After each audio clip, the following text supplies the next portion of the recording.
Hi, everyone. Hello. Welcome to a podcast will save this relationship. I'm Sarah. She/her. And I'm Josh. He/him. I didn't put enough of space there, but you fuckers know. No. All right? You guys know by now. Or it's your first episode, in which case I'll go fuck myself. I think it's really funny how every time it gets to the, I'll watch the beginning of these and I look like I've melted. And in the beginning, like an ice cream cone. And then it's and like then the it cuts to the beginning and I'm all like peppy and nice. Yeah, like I'm standing up straight and like later on I'm just like, hey guys, welcome to the freaking podcast. Yeah. Which on today's podcast we talked about the Tomorrow War. Today on this podcast starring Chris Pratt. That was my Josh Mansplains. It's a B week. Sorry, guys. Sorry. A week Sarah, B week Josh. Because our colors are purple green. Yeah, purple green. It's a green week. It's a green week. Yay. And next week will be a purple week. Yeah, there we go. That's cute. Hell yeah, that's cute. I fuck with that. Yeah. So yeah, it's a green week. So I did Josh Mansplains. We also did our red stories as usual. But don't forget to like, comment, subscribe, hit the gosh darn bell, rate us 5 stars on Apple and Spotify podcasts. Consider going to our Patreon, Buy Me a Coffee, those websites, APWSTR, if you want to support financially. It helps. If not, it's all good. Don't worry. Yeah. Your mutual aid links are down in the description as well. Everything's inside of our link tree. Timestamps are down below. Enjoy this episode, and I'll see you all there.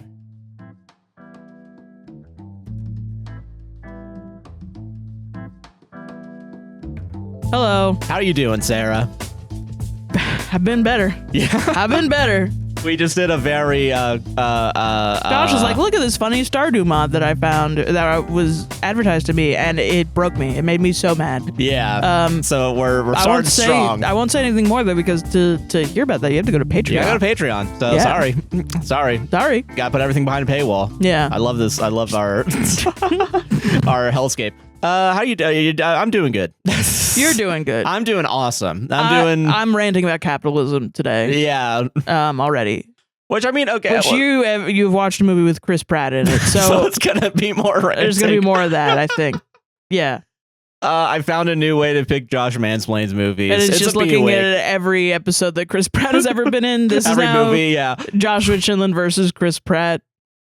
Starts, yeah. I'm reviving it. But also another way to do it is look at thumbnails of creators you follow, and if they talk about a movie that you're like, what's that about? You don't watch the video and just watch the movie instead. And steal their stuff. Yeah. But also the video was like 10 minutes and it's gonna take 4 hours, so I think it's different. Fuck you. Don't get mad at me, audience. Well, and you didn't watch the video. No, I've not watched the video. You're so not anything stealing that any I of their say take. that happens to be the same takes. It's parallel thinking. Yeah, exactly. It's genuinely, I did not watch it. I believe it was Knowledge Hub, which I like Knowledge Hub's content. Yeah. I don't know who that is. It's a guy, I think he did Alternate History Hub first. Have you ever heard of that? No. And then it's like an alternate history channel of like, what if blank didn't happen or whatever. Okay. And then he made a second channel to talk about whatever he wants. Yeah, who gives a shit. Yeah. That's valid as hell. Yeah, so I saw that thumbnail, and it's I don't know how to start this because there's 20 ways to do it. Sarah, we watched a time travel movie this year. Yeah, we did. It was good. It was a good one. Yeah, it was a really good one because they did the only way you should do time travel, which is Back to the Future. Yeah, that's the correct take. It's been proven over the years. There's no other way to do it. It's the good way to do it. It's simple. It just gets it right. What if I told you that in 2021 there was a time travel movie starring Chris Pratt that doesn't commit to any type of time travel logic? Okay, I was about to be like, a bad time travel movie, Josh? That's crazy. No, I mean, of course there is. But then you said it doesn't commit to any one type, and now I'm confused. Okay. Now I'm interested. This is the Tomorrow War. Today we're talking about that. The Tomorrow War is the name of it. Oh, colon today. Colon today is my my alternate title for it. And now you see why every other time travel philosophy is wrong. It's confusing as fuck. Yeah, this is I wouldn't talk about the time travel logic if it worked in the movie. It doesn't work in the movie, but also the movie goes out of its way by having a character be like, yeah, I'm a stand-in for the audience, and how does time travel work in this movie? Oh, no. And then they explain it English, one way. please. Firm English, please. Yeah. Classic. Well, the line is like, because, okay, the Tomorrow War, the war's happening in the future. Uh-huh. So they're sending people from the present to the future. To fight the war. Yeah, so someone asks, why don't we just send people earlier in the war? And they do explain a logic, which we'll get into, because we're going to have to talk about how it doesn't work, actually, given what we learned later. Yeah, why don't we avoid the war? See, that's the thing. We're gonna get into paradox talking. The movie asks the question that makes it so that the movie shouldn't exist. Yes. I want to know how far into production someone had that idea, because I think it is one of my favorite movie commercials. Like, you go to the movie and there's a commercial before the trailers. Yeah. Not a trailer, but like the commercial for like the local countertop seller. Yeah, or some shit. There was one where it was like a really like high production. It was like marketing going back and forth, and it's like an animated movie with a bear. And they're like, yo, we need this celebrity to voice the bear. Okay, the bear's doing this. The bear's over there. Yeah. The bear's going there. And then right at the end, someone's like, guys, the bear doesn't have pants on. And then like it's like a slew of social media where everyone's like, pantsless bear. It's like so funny. That's good. And it's something I think about literally all the time, is like, oh, this bear does not have fucking pants on. When did they have fuck, we gotta redo the bear with pants. Yeah. Fuck, man. We all fucking forgot that the bear doesn't have pants. And that's weird. And everyone's gonna think about that. Yeah. God, where's that bear's dick? Oh no, everyone's thinking about this bear's They're dick. gonna Photoshop a dick onto him. Fuck.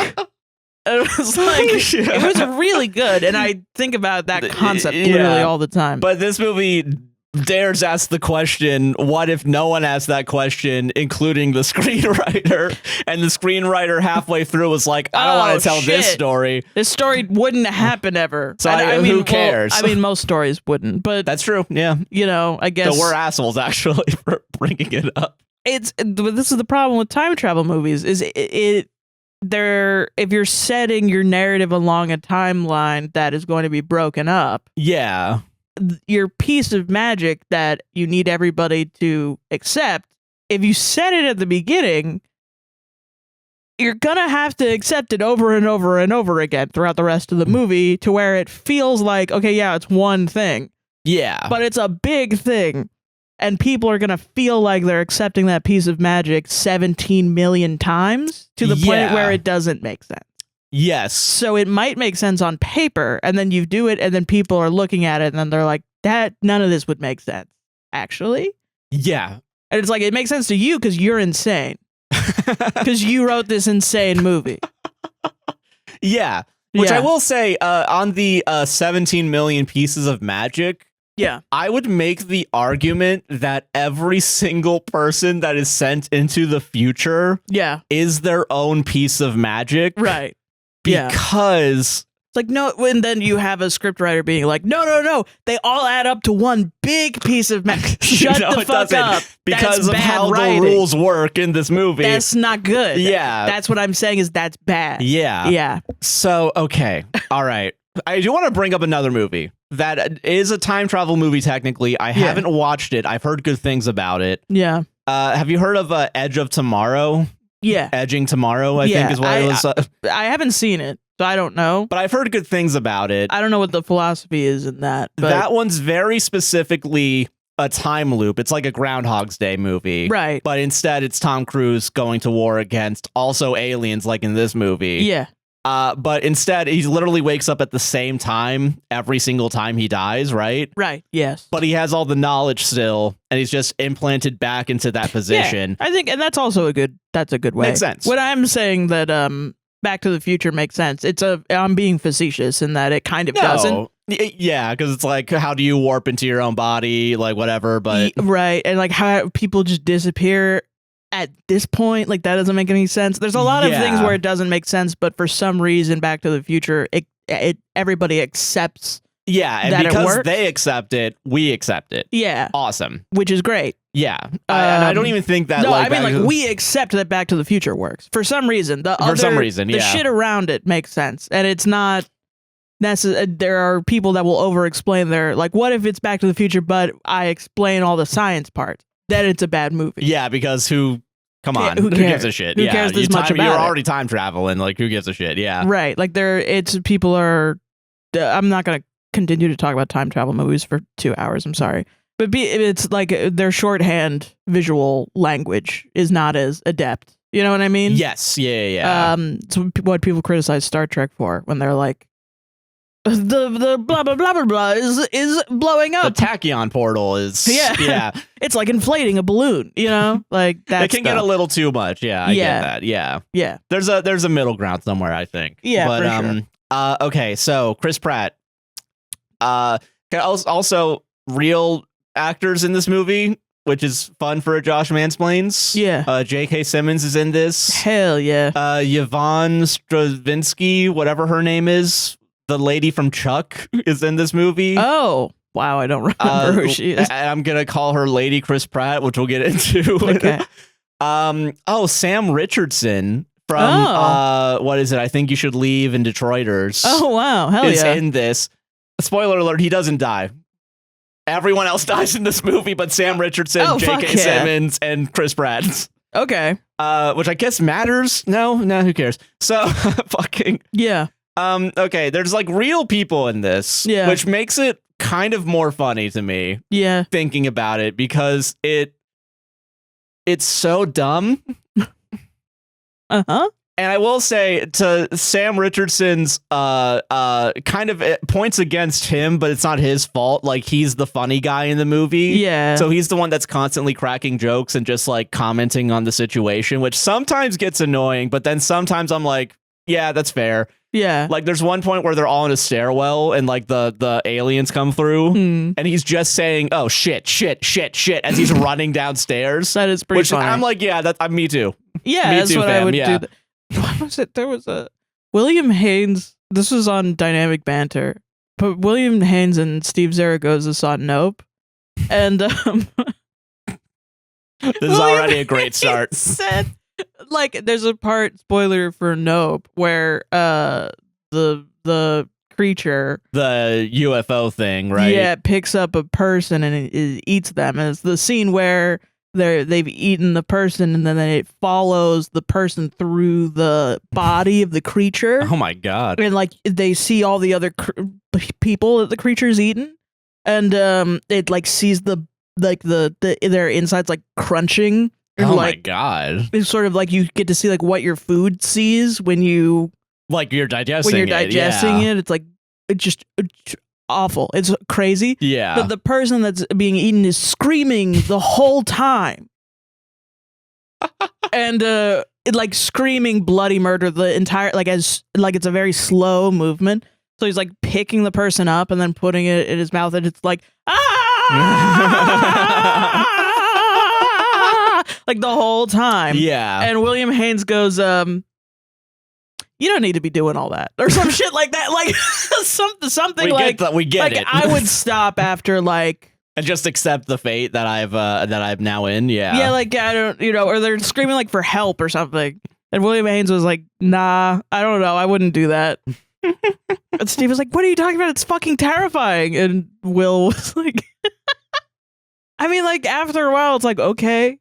It's like, all right. Yeah. I get that. So, all right. Well, yeah, whatever. Which is so funny because it is so true. It's like, yeah, I like the realistic nature of it, but then also sometimes it goes too long. Yeah, I agree with that. Yeah. But okay, we're just going to jump right into it, I think. Yeah. Because the only way to talk about this, much like the movie explains its time travel, is we just got to go forward. We just got to go forward. Yeah. All right. So, Chris Pratt, he's the best army scientist man. Except he's never worked in the private sector, so the army doesn't want him. So he's a high school teacher who wants more of in his life. So he starts selling crystal meth, and then okay, well, all right, you got me back. All right, got me back. Yeah. Hold on, wait a second. Oh, sorry, I got That's Breaking Bad. Sorry. Oh shit. Okay. Anyway, he's got like a wife and kid or whatever. And is he actually a teacher that hates his job? Yes. Okay. Yeah, he is. He's like, he wants to work for some company. All right. I think. I'm not into that trope anymore. I don't want to just teach anymore. It's like the most important job ever. Well, it's not even that he doesn't want to teach. It's like he's saying, like, I want to do something special with my life. You fucking are. You're teaching the nation's children. And he also has a kid. And yeah, like, what do you mean? Like, I don't know.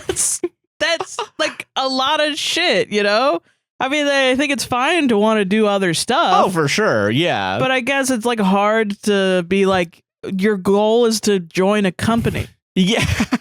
Like, that's really hard for me to... the army or something? I don't know. It's something. He's going to be like head researcher of fuck shit or something. Like, yeah. All I'm saying is my opinion is that it's hard for me to empathize with a person like that. Yeah, like, okay. I think if I was even in a bar and someone was like, yeah, I'm a high school teacher, I teach science, I'd be like, whoa, dude, that's fucking cool. And it'd be like, yeah, no, it's not. I fucking hate it. And I'd be like, yeah, kids probably suck. It's like, yeah, I just really want to join Lockheed Martin. I would be like, okay, I'm going to go. I think I'm going to leave. Not because of Lockheed Martin, a lot of because of Lockheed Martin. But like, also just like, you want to like... kind of like your attitude. I want to really work at H&M. Like, why? So I can be part of the Sims franchise. I was like, okay, yeah, so I got to get back home to my wife and kid. My 5-year-old kid. Okay. What? I just don't get you, man. I think you're just really ungrateful. A little bit. I mean, you know, do what you want, I guess. It's your life. Yeah, I guess. Sure, bud. Yeah, bud. Yeah. But yeah, Chris Pratt, you know, he's interviewing for this thing. He doesn't get it, and he's down on his luck now. Also, he's interviewing during like a World Cup watch party, so like he's not interacting with his family at all. The fuck? But then he doesn't get the job, and so he has a tantrum and then goes back inside. Okay. And then so it's the World Cup, right? Yeah. During the World Cup, just a portal opens in the middle of the thing. I fuck with it. And I fuck with that. A bunch of people with guns come out and they're just fucking holding it up against the soccer players for no reason. On the for like 3 seconds, yeah. On the field? They're on the field, yeah. Oh, so on the I thought it was at the World Cup party. No, it's at the World Cup very specific. field. Yeah. Okay, that's crazy. So during the World Cup in 2023 or whatever, a bunch of people come out with guns onto the soccer players, and then they lower it, so you know they're good guys. And and then some lady comes out and is like, "Hey guys, we're not." Okay, so here's the plan. We're gonna go out in the middle of the World Cup where it's like a highly televised event. And a highly security force and presence is there. Like just the talk to the people before they go out. Like, you're gonna go out, try not to scare anybody. Just try not to scare anyone. And they have just like giant guns. Fucking AKs, yeah. Just try not to scare anyone, all right? Service carbines, so if you're accidentally pointing your gun at somebody, make sure to move it, all right? Make sure you lower it once everything's clear. And then I'll come out and I'll smooth things over, okay? I'll let me do the talking. Let me do the talking. I got the 20 in charisma, don't worry. Yeah. So lady comes out, future soldier comes out. Okay. And it's like, guys, we're not here. We're not going to hurt anyone. But in 50 years or so, there's going to be an alien invasion and we're losing right now.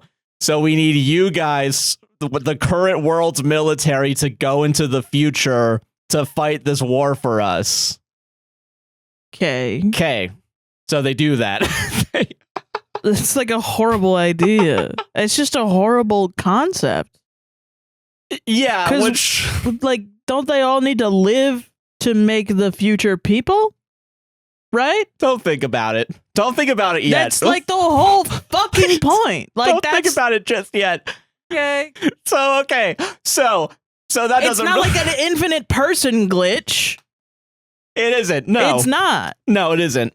But don't worry, this movie's how babies are made? Like, do you need to go back to school? Okay. So, yeah, this is going to get real dumb real quick. Don't worry. We learned how to make babies via osmosis. Yeah, exactly. Yeah. In that case, why aren't you birthing so many babies right now? Yeah. Okay, so that doesn't work. Really? It doesn't fucking work. Whoa, what a fucking dope plan, though. You know what That's will crazy. work, though? What? A global draft of everybody. So everyone is drafted now, and randomly you're chosen to go to the future war. And it doesn't matter. If you're civilian, your ass is going. All right? You don't need any military training. We're just going to send your ass. Okay. All right. So Chris Pratt, he's a high school teacher, right? So this is like 10 years into this not war, because technically they're not in wartime. The wartime's in the future. Not even 10 years, like 2 or 3 years later. Who fucking thought up this fucking contract? Comcast? So, yeah. Like, this shit is Spectrum fucking filled with just, technically we didn't write down that you sent us your router, so you owe us $37, which means I send it to collections right now. You're going to fucking jail. You're going to jail. Fucking, what the fuck is going on? That's a stupid, and people are just like, okay, my first question was, and it's probably inappropriate, you should probably bleep it out, are people themselves en masse? Because that's what I would do. I think if there was a global draft. However, to the movie's credit, I guess. That's crazy. Everyone's protesting it. Like, no one likes it. And, like, Chris Pratt students, they literally are, like, so depressed that they don't even pay attention to the class. Because I think one of them asked the question, what's the point? If we're losing this war anyway, like, what's the fucking point, dude? What's the fucking point? Good for you, kid. I don't know. There isn't one. I'm gonna hand out revolvers to all of you children. Yeah. We're all gonna kill ourselves today. This is how to handle a gun, I guess, is your new class. That's your new class, yeah. That was my first question. That's not, I mean, I guess, whatever, you know? Yeah. I guess that makes sense. You know? I was going to say, like, people protesting it, but no, people protest en masse. Yeah. I think I've seen enough protests that people go out and do it. But it's like, yeah, okay, I believe that. Second thing, what was my second question? It was, yeah, like, is there any, like, training, or are they just throwing them in there? Yes, but no in this movie, because we need high intense action. I think what's supposed to happen is you go to your basic training isn't basic training. It's like learn how to shoot a gun and kind of call it there. Just kind of, and maybe learn how to do CPR if you're like a medic or something in your casual civilian life, right? Okay. So it's supposed to be a week's worth of training, and the draft is your deployments for 7 days. I think. And then do you go through the 7 days and then you come back like it's Five Nights at fucking Freddy's or some shit? Yeah, basically. Okay, all right. So once you do the 7 days, you're teleported back to your regular original time. If you're alive. Right. If you're dead, they don't. Why would they waste the energy on that? So, but also, like, it doesn't matter what position you're in. Like, you are gonna get teleported 7 days on the clock. So, like, people are like have active wounds on them still when they're teleported back. Yeah. Like, it's the rules are. We're gonna get into the rules because the movie does give enough of a shit to care about telling you the rules. It doesn't give enough of a shit to explain why the rules are broken 3 minutes into the movie. But I mean, I'm of two minds, because I'm like, on one hand, that is kind of an apt metaphor for how we treat people that we send overseas that come back and have horrible illnesses. Like, we don't fund the VA or anything like that. Yeah. But then also, on the other hand, it makes no fucking sense. Like, it makes no fucking sense that we don't fund the VA or anything like that. Or care about, like, you know, therapy or shit. Yeah. Like, and it's so 2 + 2 = 4 of like, why are we losing the war? And then you're sending people back that have like open bullet wounds in their body, and it's like, yeah, because you don't give a shit about if people live or die. Yeah, and I think it's like the movie goes out of its way to say, like, yeah, only like 30% of the people that are drafted live. That's a horrible. Why would you draft anybody? You would give up then. You would surrender. Maybe. So what's the point of winning? What's going to happen if you lose then? Everybody dies? Yeah, sure, I guess. I mean, it's just never said, or I mean, I think they make the point of like, well, we have to fight this war before we kill each other here and this time. Shut up. I don't know what the argument is, if I'm being honest. They do have some conservative politician motherfucker to be like the stand-in for the Department of Defense, I think. Okay. Being like, oh, you guys are serving your country. We gotta, he's going on CNN and telling that sissy Allison Cooper that fucking it's not American to not go to war. Political commentary. So fucking I love going to the cinema. I love cinema. I love cinema. I love going to the cinema, getting me a big old tub of popcorn, sitting down and relaxing. That's what I love doing. I love sitting down and having a great time. Escapism, right? Escapism is so good. The fantasy, So, okay. Dude, Alex Jones sitting down with a bucket of popcorn going, that's right, brother. That's what's up. Right, brother. That's what's up. That's what's up. Is not American. Well, he dodges. I don't know if he dodged the draft or not. Yeah. I don't remember. Yeah. I just know he perjured himself. But that's similar enough. I guess. I don't know. Okay, so Chris Pratt, he's teaching his class. It's like 2 years into this draft or whatever, right? Mm-hmm. No, none of the kids are having it. They're like, what's the point? There is one kid though, whose only interest, and keep this in mind for later, interest is volcanoes. Oh. I was gonna say there's always one. There's always one in every World War. There's one. Not World War II, Hitler. Oh, Hitler specifically? Yeah, okay, fair. Yeah. Can we talk about Hitler now? Shut up, Steven. No, we're not doing that. Shut up. But yeah, so Chris Pratt ignores that kid because he wants to talk about volcanoes so much that apparently he does it every day. He's just bad. He's a bad teacher. Yeah, he's kid wants to learn. And then he's like anyone else but Marcus, I think is his name. Yeah, whatever. And then one of the students is like, what's the point? And I think Chris Pratt doesn't give an answer that's like, well, there's some reason to live. And I don't know if it's before or after he says that, because then he gets a smartwatch notification that he's been drafted. It's draft o'clock. So I was just going to be like, there is no point in a volcano. There's a little hole at the top, idiot.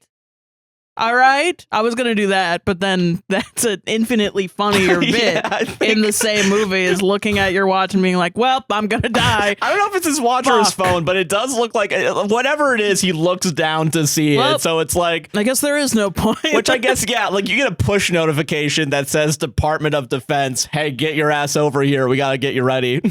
I think if I read this in the script, like Chris Pratt looks at his watch as a kid, raises their hand and says, what's the point? And reads on his phone that he's been drafted. I think if I was reading that script and giving notes, I'd be like, tip, take your head out of your ass. Maybe. Stop being so up your own fucking ass. There's no, like Jesus. Like, holy crap, I get it. Oh, what? You're depressed or something? Hold on. Oh, I've just been drafted. Shut up, man. Dude, I got a sweet TikTok that's 3 minutes of the movie The Terminal on my. Like, people are like, they just totaled their car and then they open up their phone and their partner is like, I'm leaving you. And then they're like, well, I guess I'll go see the new movie that I want to see. And a guy does the same shit, but he's been drafted. Oh, great. I guess I'll keep eating popcorn that's $30 fucking. I'm getting my money's worth, god damn it. Yeah.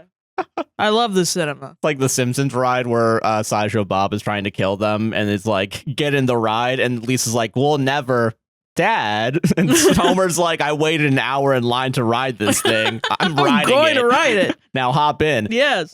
Simpsons, man. Okay, so better things in this movie. Yeah. Okay, so he's drafted, right? So he goes to some building. Yeah. That's the draft center or whatever, and they're testing him to see if he's good for the draft, right? They're gonna do some tests on him. So he's a level 9 susceptible or something or whatever. All right, he's the perfect specimen for throwing meat at an alien. Yeah, pretty much. Yeah. So okay. So can you imagine he goes through the portal? They're like, all right, get in the catapult. Get in the catapult. Yum yum time. I'm my mom, and it's just like into the mouth of an alien. It's funny as fuck. Okay, sorry. So he's like a class 2 draftee, which means he's gonna go to war. Really? Yeah, that's the actual one. Level 9 susceptible was me remembering Community, a better show. Fucking God. They really watch Meow Meow Beans. Yeah, apparently. And they put that shit in. 5 beans, man. Yeah. Okay. So those 4s love their apples. Yeah. And if you're a 0, you get nothing. Okay, sorry. I was in love with the 1 once.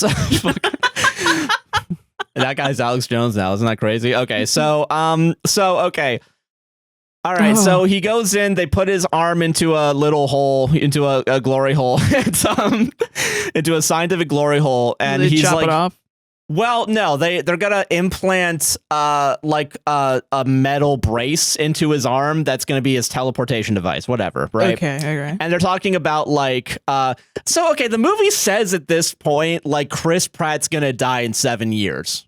Like we learned that information right now. Why would you tell me that? Because that's the reason why they're sending him back, is because he's gonna die in 7 years. So like the kid raises his hand, says, "What's the point?" Right? Yeah. And you're like, yeah, you know? Yeah. That's what I would be like. I would be like, yeah. And then he gets drafted. And I'm like, well, okay, well now at least for me, I get to see what happens. Yeah. And then they're like, by the way, here's less of a point. And I'm like, okay.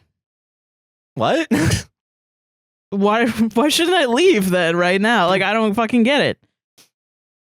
Don't think worry, about this guy's an asshole. He's gonna die. Don't even give a shit. Yeah, don't care. Who cares? Who gives a fuck? Yeah. So Chris Pratt, he's drafted. He learns they mentioned he's gonna die in 7 years, right? So we learned that information right now. But the movie's gonna pretend like we didn't just hear that and can't put 2 and 2 together later. So he's drafted. He's gonna be forced to go. His wife is a therapist for a group therapist for people that have survived the draft. And they're all very like, what, we don't want to talk about this. The horrors that we saw in that 1 week was really bad. Yeah. So then she learns how bad it is. And then Chris Pratt comes by wearing a long sleeve shirt. And then he just slowly shows like his metal brace to her. And she freaks the fuck out because of course he would. Yeah. It's like, no, we got to run. Chris Pratt, we got to run. Please. We got to take our kid and run. And he's like, yeah, no, there's a GPS in this and they know where I am at all times. And they're really doing the second act of The Whitest Kids You Know Magnum Opus. It's like, what the fuck is the point of the going back to your wife and kid and them crying because you have to steal the diamond from a volcano from the devil? Like, who gives a shit? Fuck you, God. Fuck you, God. You fucker. So, okay. All right. So he's like, I can't run away. And then she's like, well, what about your dad that you don't talk to that abandoned you as a kid? Okay, now I get why maybe he doesn't like his wife. Why would you bring him up? She's like, you gotta do it. So now we learn Chris Pratt has a dad. And Chris Pratt's dad is a Vietnam War survivor that went to Vietnam. So he's like, oh, you're finally not being a pussy anymore, son. Well, no, yeah, you're finally stepping up, grew some fucking balls, serving your country. He's so no, not yet. Okay, but he's like he's like a conspiracy theorist, like old man. And okay. he's the best engineer that's ever been in the army also. Okay. So he's the best engineer or whatever. And he goes, and Chris Pratt goes to him and he's like, hey, can you get this shit off of me? And he's like, I mean, yeah, it's pretty easy. That's pretty easy for a guy like me, for a fella like me. I'm not going to do it though. He is going to do it. He is going to do it. But they're talking about the fact like he's still being kind of an asshole to Chris Pratt because Chris Pratt's like, all I wanted was help from you, and you left me at whatever age it was. I went to Vietnam. And, well, that's going to be the excuse later, I think, or now, I think, where he talks about, like, the divorce that he had with his mom, where it's like, yeah, when I came back, I just didn't know what to do with my emotions. No one helped me. It was bad. You didn't know what was up. Think about what she did. Your bitch mom. Your bitch of a mother. I don't think that said it specifically, but it feels like that. So okay. Okay. All right. Cool. So Chris Pratt's so mad. He's like, you know what? Fuck this taking this arm shit off from my wife. I'm going to go to war. I'm going to fucking die. We've made a lot of community references so far. And it's like, you know, with the level 7 susceptible, with the Honda one, which is also kind of the Subway episode with the pillow fort. But then it's also kind of Meow Meow Beans. But what this really is the last D&D episode with David Cross and Patton Oswalt. I think, right? Is it Patton Oswalt? Patton Oswalt's in a different one. Spencer. Yeah, it's Spencer. Yeah, Spencer. Where they have to play D&D to solve their differences. This man wrote a movie. Whoever wrote this movie wrote a movie to solve their differences with him and his father. Yeah, that's what it was. It was David Cross and Mike Trout from Breaking Bad, whatever his name is. I can't think of his name. Is that his real name or is that... No, that's his character's name. Fuck. Jonathan Banks. Oh yeah. Yeah, Spencer's in the roommate one. Yeah, the roommate. Which that's the VHS with also from Breaking Bad, Vince Gilligan. Right. Yeah. Yeah, David Cross and yes, I forgot about that. Yeah. But anyway, did you hear what I said or not? Well, you said that it's like that in the sense of like it's trying to make a father and son come together. Whoever wrote this movie wrote an entire movie instead of just talking to their father. There you go. That's what I was waiting for. Sorry. Yeah. Why talk to my father when I can make Chris Pratt I can make a movie and make Chris Pratt do it for me. Yeah. 2 birds, 1 stone. I get paid and my relationship's fixed? Hell yeah. Hell yeah, brother. Yeah. Sorry, I gotta pee now. Okay. Fucking Christ. Are you looking at the director? The screenwriter? Screenwriter, yeah. He wrote the story for Fast X. I saw that too. I forgot to mention that. Yeah. So, you know, a very wide cinema, like Criterion collection in this guy's catalog. Yeah. And also 24 Hours to Live, an Ethan Hawke vehicle from 2017. Not Ethan Hawke. Yeah. So this is all the movies that this guy's written. He only did the story for Fast X. Okay. All right. So that's someone else's problem. Got it. Deadfall in 2012, 2017, 24 Hours to Live, 2021, The Tomorrow War. So this is only his third. He's probably written a lot of scripts. Probably, yeah. This is the third one to get made. Yeah. Fast X, he did the story on The Gorge and Looking Through Water in 2025. I remember The Gorge. That one was advertised so fucking much on Apple.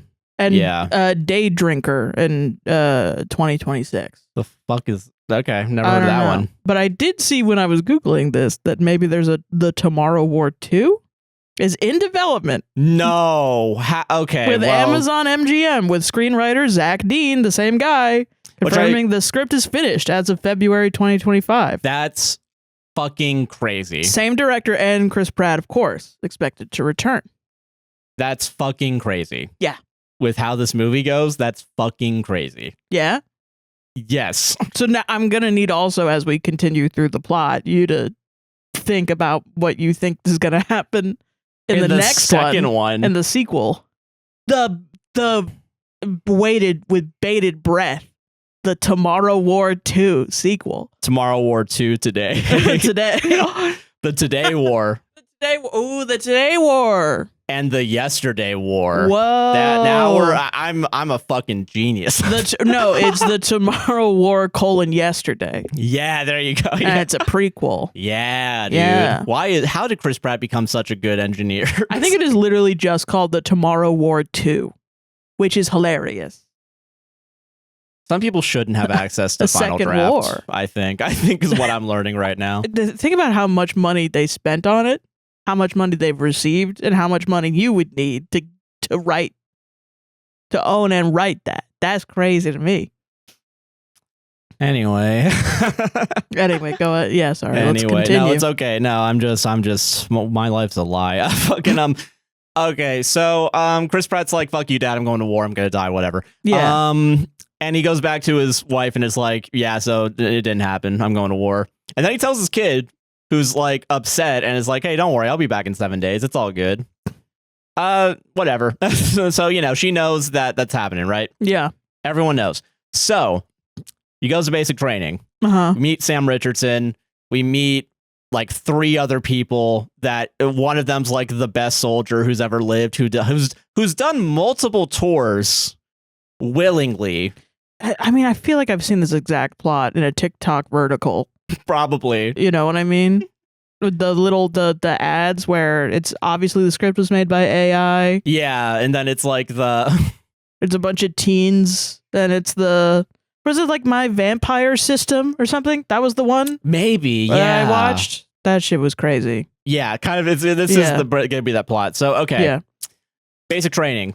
It's like a 20-30 person team that Chris Pratt's in. He's on the research force. R-Force is what they're called. Okay. So here's how time travel works. Because the movie explains it. Yeah. Because someone asks on the research team full of all the smarty pants assholes, why don't we just go earlier? So idiot, dumbass dumb kid. question, idiot. So the way time travel is described in this movie is that time continues to go forward, right? You can't go back technically.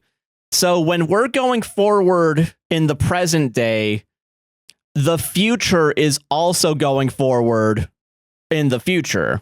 Okay. Yeah. So apparently this is the only time they can do that, though, because it's so poorly made that it doesn't. Time is poorly made? What's poorly made? The device that they use to teleport people. Okay. So it makes a wormhole between the two times, right? Okay. And that's the only. They've only made the one. Okay. So this is why they can only go to a specific time in the future and then the past.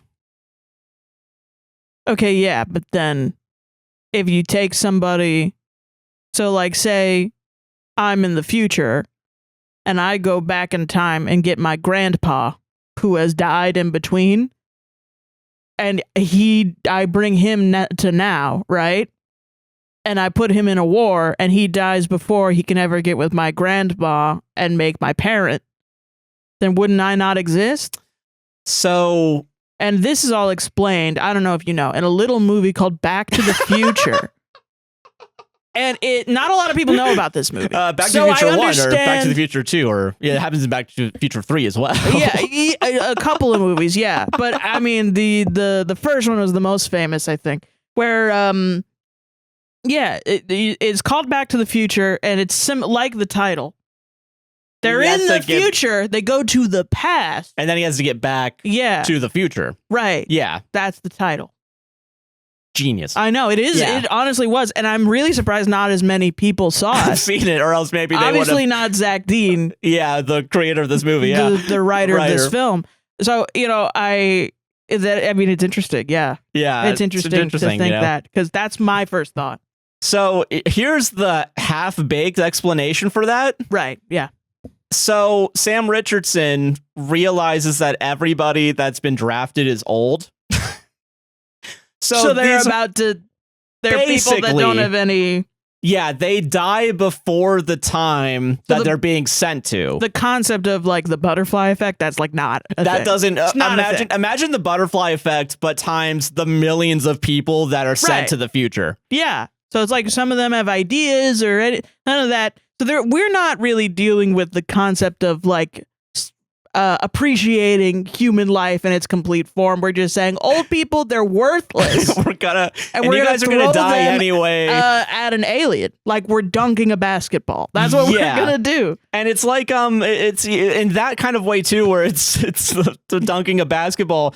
It is also like but like the old people want to do it sometimes. Like the guy that's been on tour 3 times, he has cancer and he's going to die in 6 months. So he's like, I'm going to go out on my own terms or whatever. Right. Which fair. Okay, yeah. But then it's like, the way that Chris Pratt dies is not natural. It's not a natural death. It's an accident, basically. Like he's in a car accident is what's revealed. So the random draft was a lie. Yes and no. Like it is random, I think. But then so you get drafted and then they see if you're actually able to be drafted. And they like calculate what's going to happen to you. Yes, because so they're like, able to look you up on your records or whatever. Yeah, because they have future records that they look at. Like which I think has report exists. Yeah, I guess. Yeah. So they have all the future records. And like I guess he has a death certificate or something. So he dies in 7 years and that we know that. So Sam Richardson's like, I think these are all people that die before the time and point that we're going to be at. And that also explains why all the people from the future are young, because they weren't born yet.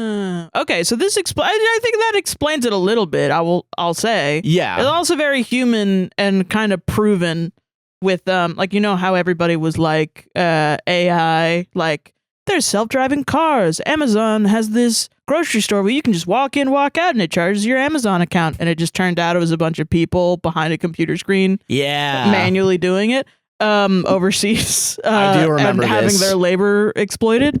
Yeah, I mean, yeah, probably all the people doing the clerk typing in. Yeah, I just need a Chris Pratt. It does anything important. I won a Nobel Peace Prize. Fuck. I have to see. Fucking shit. Yeah. Oh no, he's a dead man walking. Send him to the aliens. Yeah. Okay, so it's like they're tapping into the potential of people that are about to die soon. Yes. So, because I guess it's in. Okay, so this is when the movie starts to not give a shit about the rules it just set, because it's the way it's described is like two rafts in a river, right?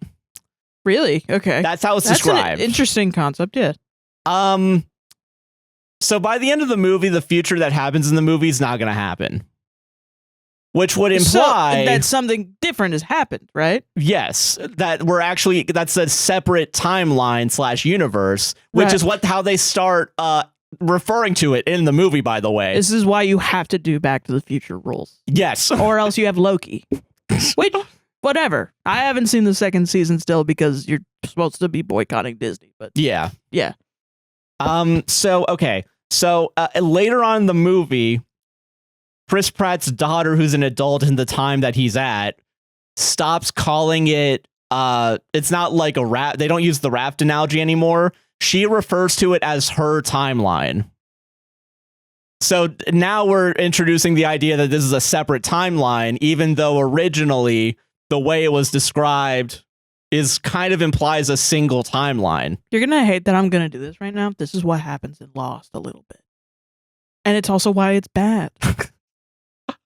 I'm not going to hate you for doing that. I like when you bring up Lost because I know you like Lost. Well, they have to go back in time to stop the electromagnetic bomb that explodes underneath the island that's set to go off. Yeah. That is being contained by the Australian guy that's set in there that has to type in the numbers, even though he was gaslit and told that the reason that he does that is so that the air outside doesn't come in because he's in some sort of future where the air outside is poisoned to him. Yeah. But it's actually not. Which doesn't make any sense at all. And he should know that. But I guess he's an idiot, ? But then he's also not, because he's traveled the entire world because he's in love with his girlfriend, whose parent won't let him date her because he loves his daughter more. And because he also is like, I don't know, he says like you can't commit to anything or whatever. So you have to sail around the world or whatever. But then it turns out that her dad is the guy that put the bomb there.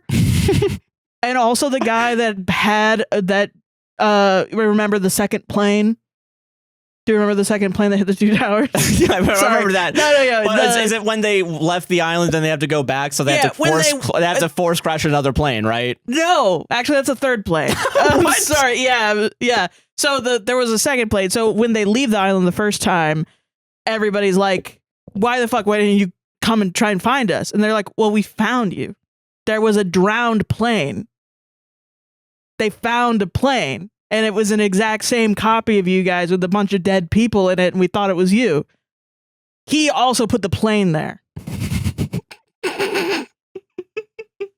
Anything to protect my daughter. Anything to... By the way, this is a character you don't see until like the third season. Awesome. It's awesome. He's the one that is... That's good. That's Isn't that no good? notes. Yeah. That's good shit. It's something I think about all the time. It's so amazing. He put the plane there, and he also, by the end of it, somehow the Australian guy gets put into a pit. Because there's this teleportation thing now. Remember that? I don't... Maybe. He gets put into a pit where he can't leave simply because this grown-ass man... old evil corporate man, Dr. Robbie. Yeah. I don't remember his name, but you would know the actor. It's like a character actor. But okay. Like he puts him into a pit simply because he doesn't want him to live happy with his daughter. which they do live happy for like a period of time on a houseboat. And then at one point, I think somebody shows up and like shoots her in the fucking head. It's something. It's fucking crazy what happens. What was my point about this? Oh yeah, they have to go back in time to not explode the bomb anymore, so that all the time travel stuff stops happening, because they're not only traveling through time, they're also traveling through space. Yeah. So they have to go back and do that. So they have to go back to the 70s to do that. But then they also want to go back in the 70s to kill Ben as a baby. But then they're like, I can't kill a baby. So they don't. But then in the future, they're like, I'll just be really mean to him as an adult. I guess that's the difference in me. I'm a good person. Yeah. The best person, I'm the best person, actually. I'm not going to kill the evil guy as a baby. I'm just going to I'm going to beat the shit out of him as an adult. Yeah. That's the difference.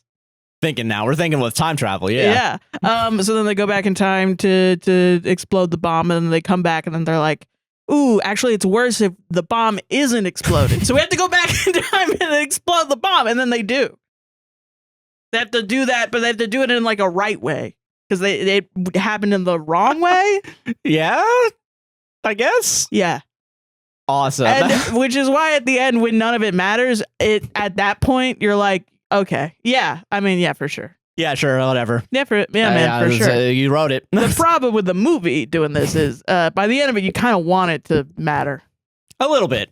Yeah. And I mean, it's a problem with the TV show too. I'm not going to be I'm not going to glaze Lost forever. No, yeah. But, it is a problem. But this movie should have a ending. It should have a... Yeah. Should matter. Sorry, I just don't want to talk about this movie anymore. No, it's fine. It's all good. Yeah, it's fine. Whatever. So time travel, who cares? Right. You time travel. Separate timelines now. Separate timelines. We're completely abandoning any whatever our rules are. Did, logically. The magic here is it expects the audience to not listen or pay attention to the movie. So then later on they're like, oh, it is timelines like Back to the Future. Okay, so right. Okay, so it's they're red alert. Wii U. They were supposed to be there for 7 days of training. Yeah. 4 days in the future, a research outpost is attacked. So we have to send people in now. So they send them in. There's problems with the teleporter where the coordinates get fucked. They have to go to Miami. They're going to Miami. So Miami is where the head of research office is in the future. I don't want to shit on Miami. Listen, but I don't want to shit on Miami that much, because I'm sure there are. Probably, yeah. If you said where's the head research facility in the country, I don't know if I'd say Miami. Yeah. But maybe. So, I mean, they have good colleges there. They do, yeah. Here's the reason why it's set in Miami. Okay. We need a scene of Chris Pratt falling to his death. Okay. So the teleporter fucks up, so everyone's teleported in the sky as opposed to on the ground. What's supposed to happen is that you're supposed to fall 5 feet, right? Yeah. So there's falling like, I don't know, 500, 5,000, 600, 700 feet. I don't know. So they do that. So we have to have it set in Miami because Miami probably has hotels with pools on the roof. Yeah. So he lands into a pool on the roof. Can you imagine they did this in Daytona? The Daytona Inn. That'd be awesome, dude. We forgot to put water out there. So Sorry. So we're cleaning it for rat mold. It's a new form of mold that we created here at Daytona Inn. It has the skin of a rat and it grows. It's turning the whole hotel into one big rat. Big rat from the Daytona Ocean. From the Daytona Inn.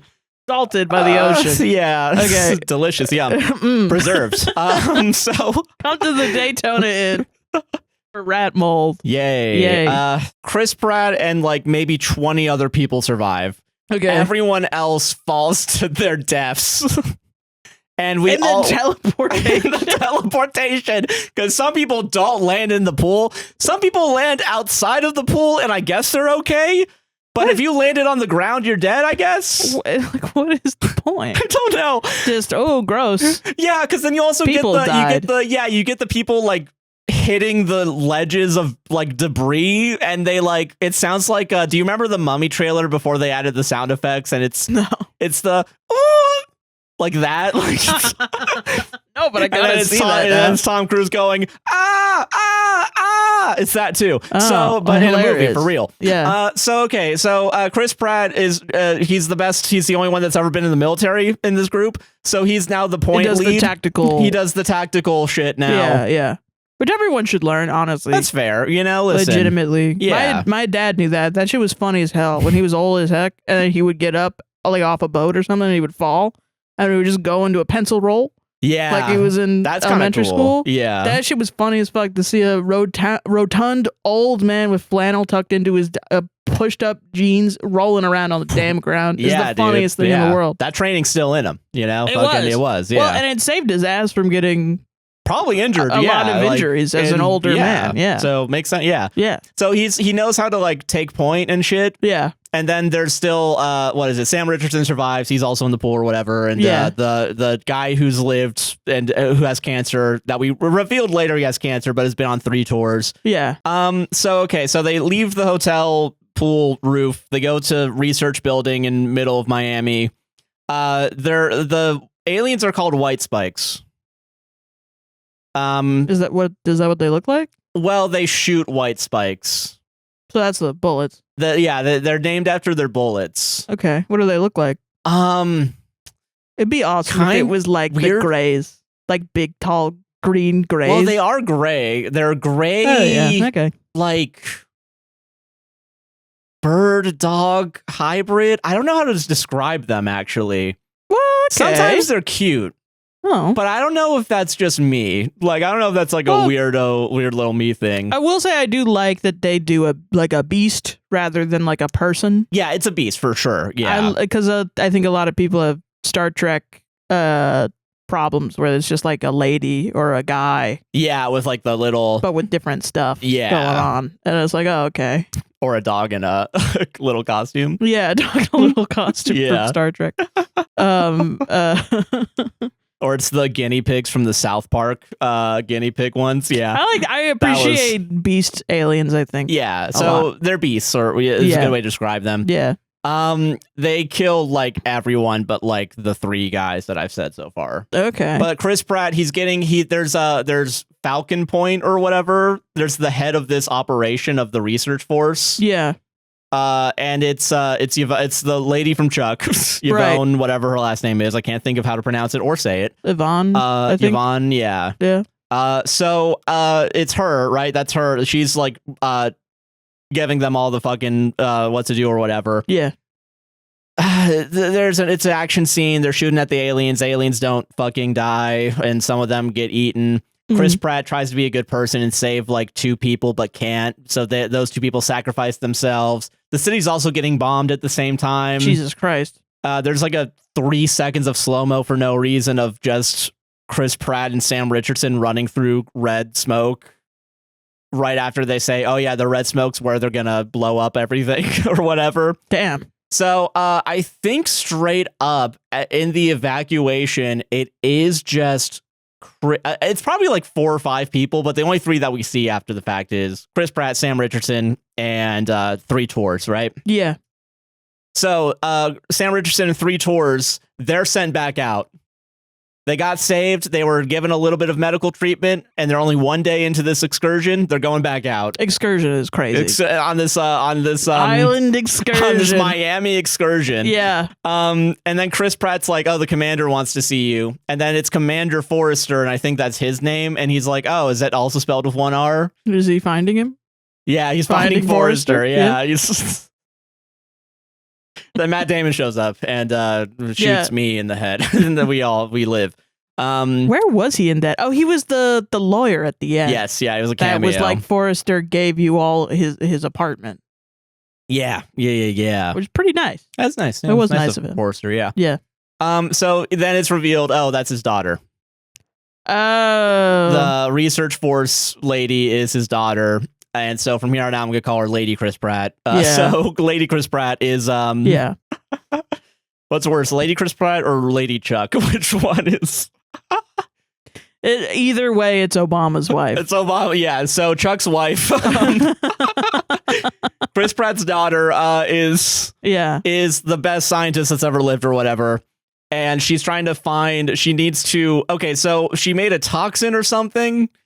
She made a toxin that works on the men of the species, of the alien species, but lady aliens don't die from the poison. So she's like, what the fuck? We got to capture one. So they go to a nest to capture a lady alien that eats people. Because all the aliens, they kill the humans, right? They kill humans. They just eat them. This is my problem, though, with like war films like this. Yeah. Is that there are real wars that have happened and people are traumatized by shit that happened in those wars. And I'm not even just talking about soldiers. I'm talking about like you know, civilians, it's like, yeah. Well, just like families. Yeah. Of people, or just like wars are enacted on like identities of people as well. It's like, can you imagine seeing I'm a little uncomfortable with the concept of a war, like Helldivers does it well. Because it's satire on how we see war and that we're fighting bugs. Yeah. Because we see the opposite people as bugs. Yeah. Which is horrible and dehumanizing. Yeah. So, I don't know. Anytime I'm sitting through a war and it's like, oh, they're fighting a bunch of monsters. And they're, oh, look at all the shit they do. They eat stuff. They eat things. Isn't that bad? Like, yeah, I don't want to be eaten. And it's like, it's also just not deep. Yeah, I get, yeah. There's not really saying much other than there's some shit out there that will eat you. Yeah, there's not really a moral. What would you do? Would you shoot him if you got eaten? Is there a moral? Forgiveness. Yeah, that's it. Well, yeah, but it's like forgiveness. If I can tell that this movie's going towards the like, now I get my dad. Which is like, yeah. I mean, I think it's good to think like, oh yeah, there's probably reasons that people did the shit that they did. Yeah. Because I mean, yeah, they're human. I get it. Like it's, you know, they've gotten fucked over. It doesn't you don't have to like forgive them. It doesn't excuse what people have done. No, but you can at least understand them. Yeah, which is fine. But I mean, you're dealing with a lot of, especially in American film. Americans, we love our symbolism. You know what I mean? That's true. So this is kind of why I'm very against sometimes the curtains are just blue. Because no. In the context of our culture, we use symbolism to such a high degree that there very likely is a very good reason. And if you continue throughout your life saying the curtains are just blue for the rest of your life, you're going to make something that is going to say something that you didn't mean. Yeah, that's true.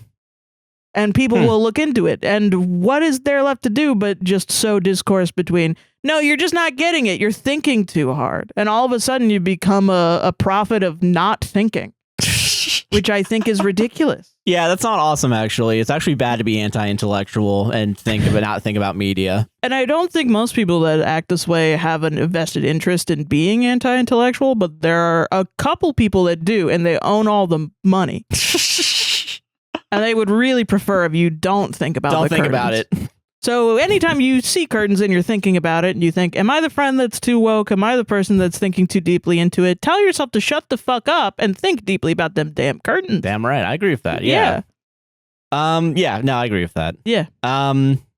Anyway, back to this horrible movie. Yeah, sure. So the bugs are not human, so we have to kill them. Well, because they're not us and they're eating us, right? Well, yeah. So here's how it's described: is like in 2048, the video game, 2048, like they just kind of showed up out of nowhere and started eating people, and then they took over the entire planet, and now there's only like 500,000 humans left alive.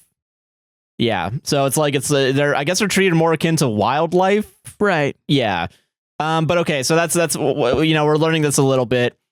There's some tension between Chris Pratt and his daughter because she's like, I mean, I didn't technically bring you here for a reason, but like you'll know your purpose when you need to know it, you know? She brought him there? Yeah, no, yes, no. Oh. I don't know. She's like, well, you're going to die anyway, so who cares? That's, as a person who has lost their father, can you imagine? I don't think that's how the movie does it, though. I think the movie's more... I mean, that would be just crazy. Like, my dad dies, and then there's a big war, and I'm like, you know who would be great to die in a war? My dad. Yeah, I don't And the entire time I'm not like, oh my God, Dad, can I just hug you one more time? I missed you so much. Yeah. The whole time I'm just like, get in there and die, you asshole. Like, what a fucking dick move. What the fuck? I will say, to her credit, she does like when they're going to, she does bring him along to the raid to get this thing. She throws everybody else's lives in first before him. Here, Dad, look what you taught me. And that's just a bunch of random people getting murdered. I don't care about human life at all. Isn't that awesome? Don't you love me? Please love me. So yeah. Okay. So everyone besides them and maybe like 3 people die, but they do get they do capture the lady alien. So they capture the lady alien. And they find out whatever the toxin is, whatever. But before that, Chris Pratt goes in to save everybody. Mm-hmm. So he saves everybody, but his daughter's pissed about it. Because she wanted him to stay alive. And it's okay. So here's leave him in the past. So leave him in the past. So okay. So the reason why he's there, is to bring back the poison that she's gonna make. To stop it from beginning. Right. Okay. Now, don't ask. Don't grandfather paradox the future or whatever. Don't even think about it. Who cares?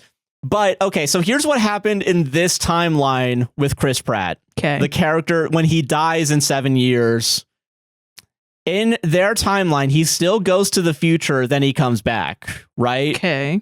However, he is so distraught from the war that within 2 years, he's separated from his wife. 4 years later, they're divorced. He does what his dad did. He does what his dad did, and he dies in a car accident on his daughter's 16th birthday. Okay. So we got to drive it home, right? We're driving it home real hard. Pedal to the motherfucking metal, right? Yeah. So he becomes his dad. But then he's like, I would never do that.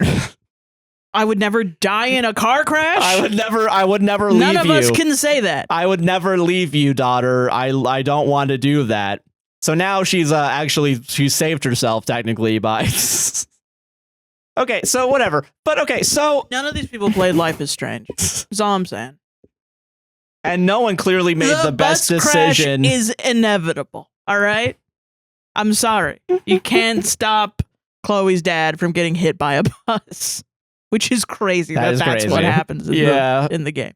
Weird. But yeah, no. So that's revealed. Yeah. Fun. This is a fun action movie. Yeah, I love the cinema. I love the cinema. So, okay. So, they make a poison. It takes like 30 fucking minutes for no reason, but they get it done. Dude. And now we're halfway through the movie. That's what it's like to have ADHD. Everyone around you is dying by a horrible alien, and you don't give a shit. And then finally, you're like, I guess I'll do something about it. And you make a poison in 30 minutes. And it just takes 30 minutes. Like, damn, I could have saved a lot of people. It takes 30 minutes of screen time and 1 day in time, whatever. We're more than halfway through the movie, thank God.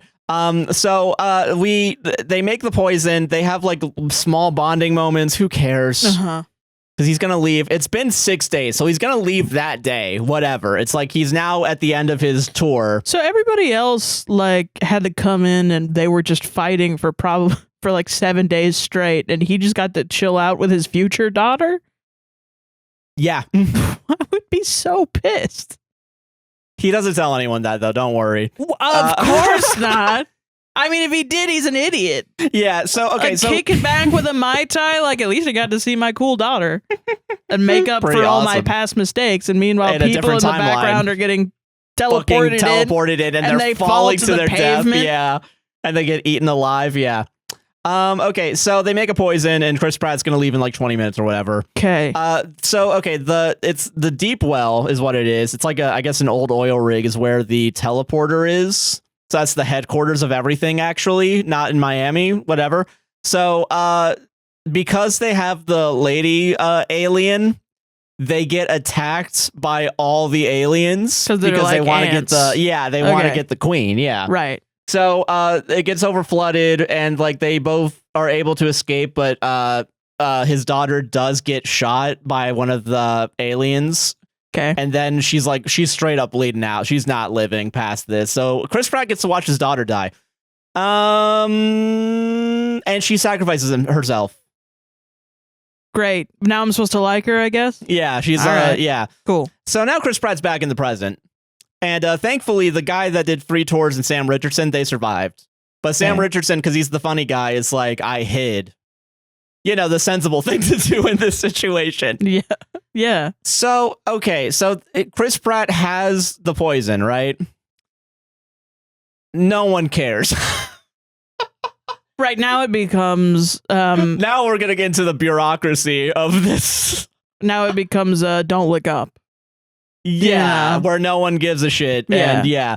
So he goes back, he's back with his family, right? And like, he's just like, you know, he's like so happy to see his daughter or whatever. So he's not becoming his dad right now, right? Yeah. Great. Awesome. Okay. No notes. So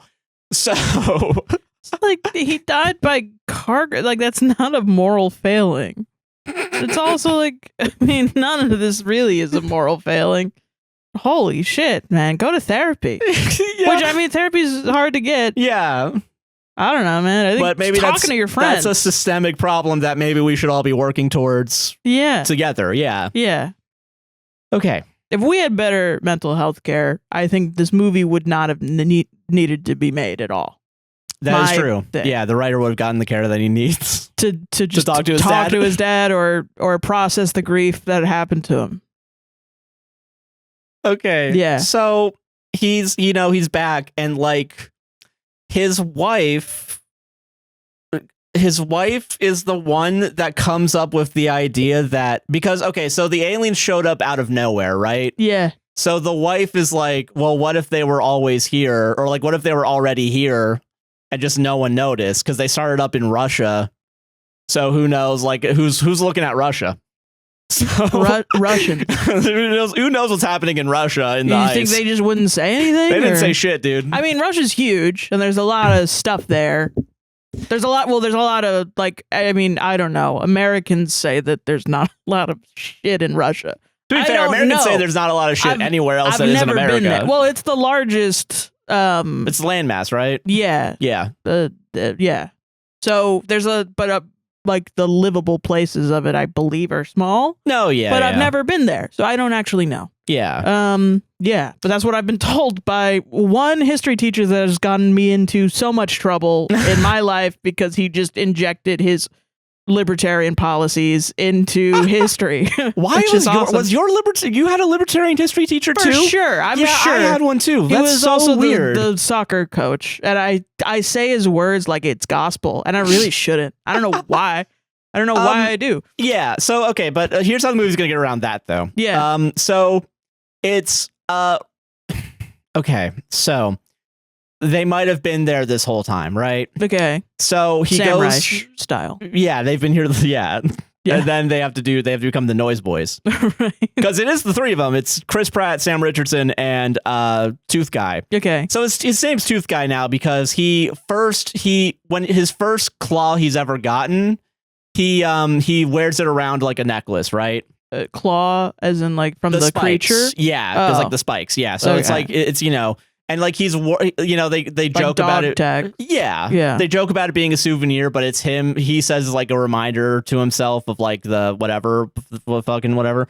So like of how many things he's killed, or how many, like the reality of the situation, I guess, like something like that. I don't remember his reasoning. That's interesting. Yeah, but it's not a souvenir. It's more about like, I guess it's more about his like remembrance. Yeah. Okay. So they bring it to Sam Richardson, he's a scientist man. Right.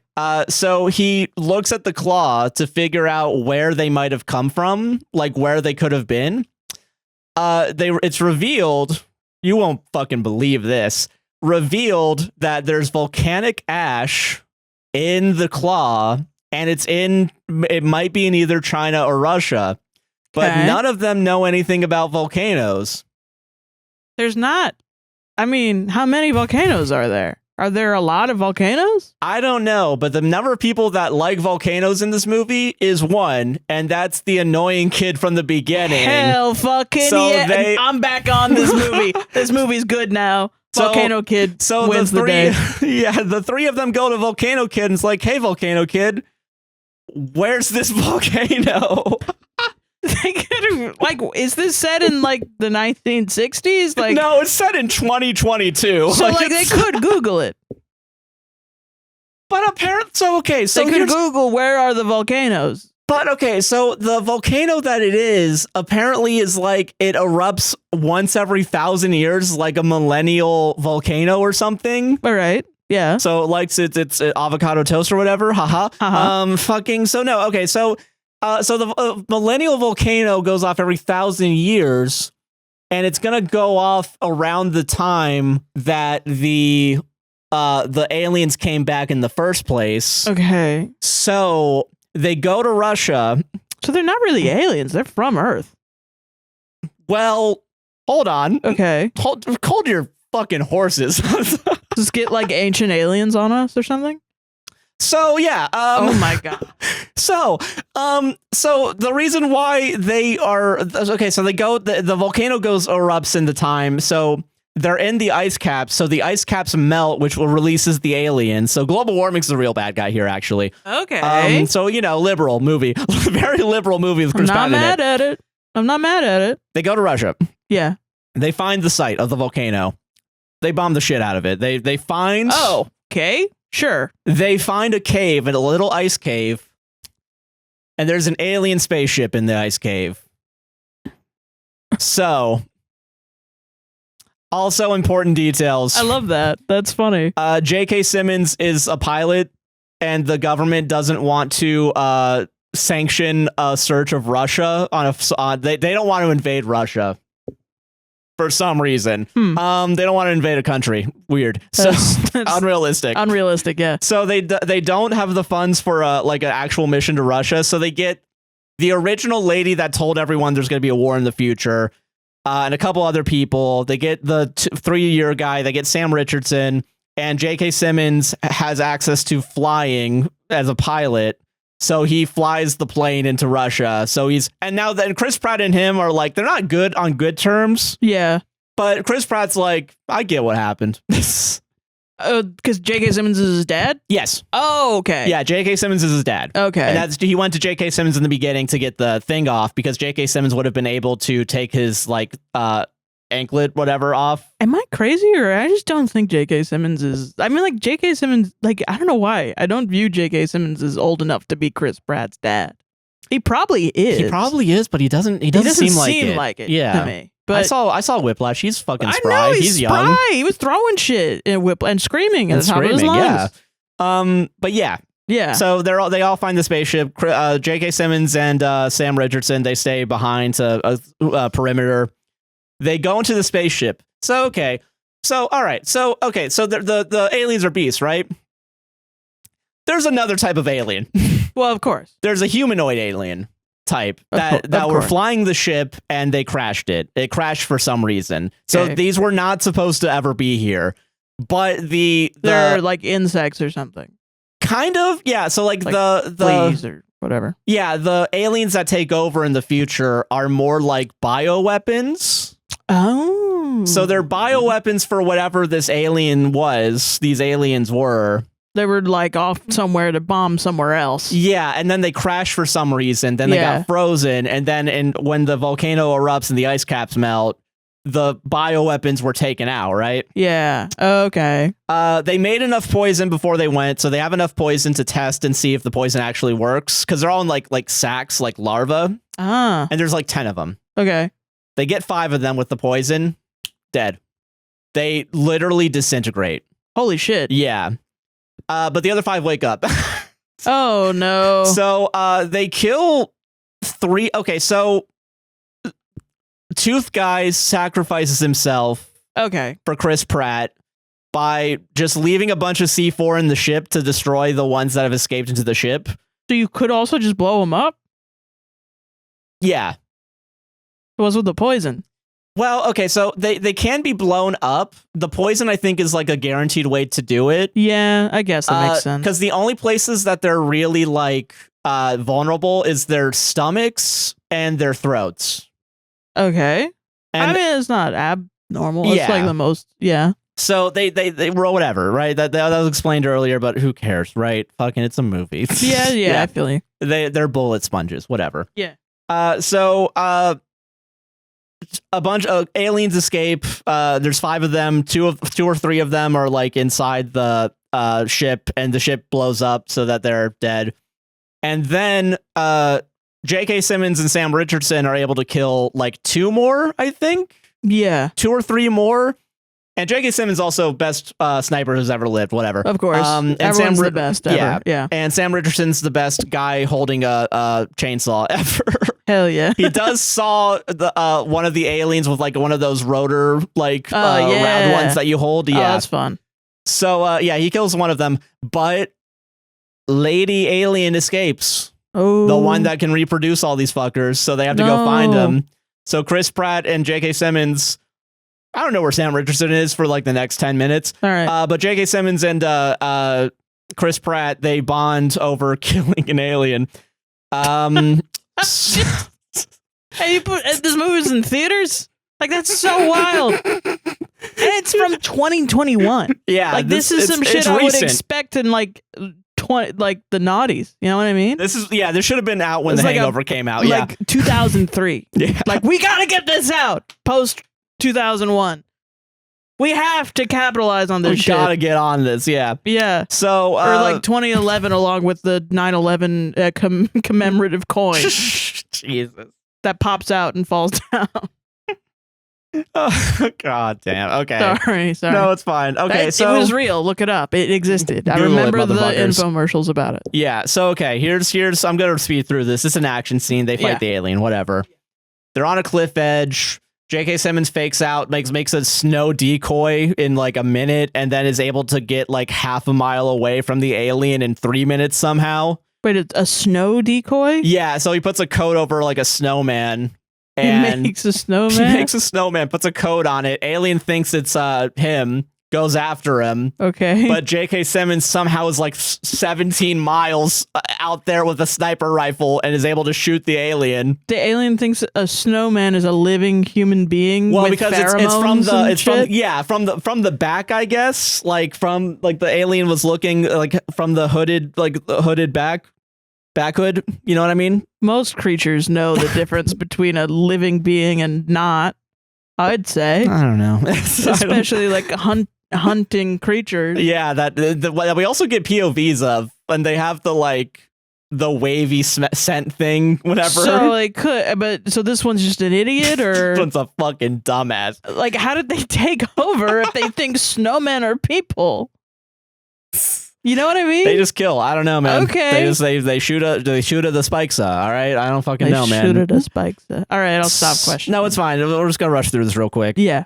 J.K. Simmons gets shot by him. Chris Pratt comes in and saves him. I think Chris Pratt tries poisoning the alien on the arm, so the alien just rips its arm off so it can't get poisoned. And then Chris Pratt saves his dad by slitting the alien's throat.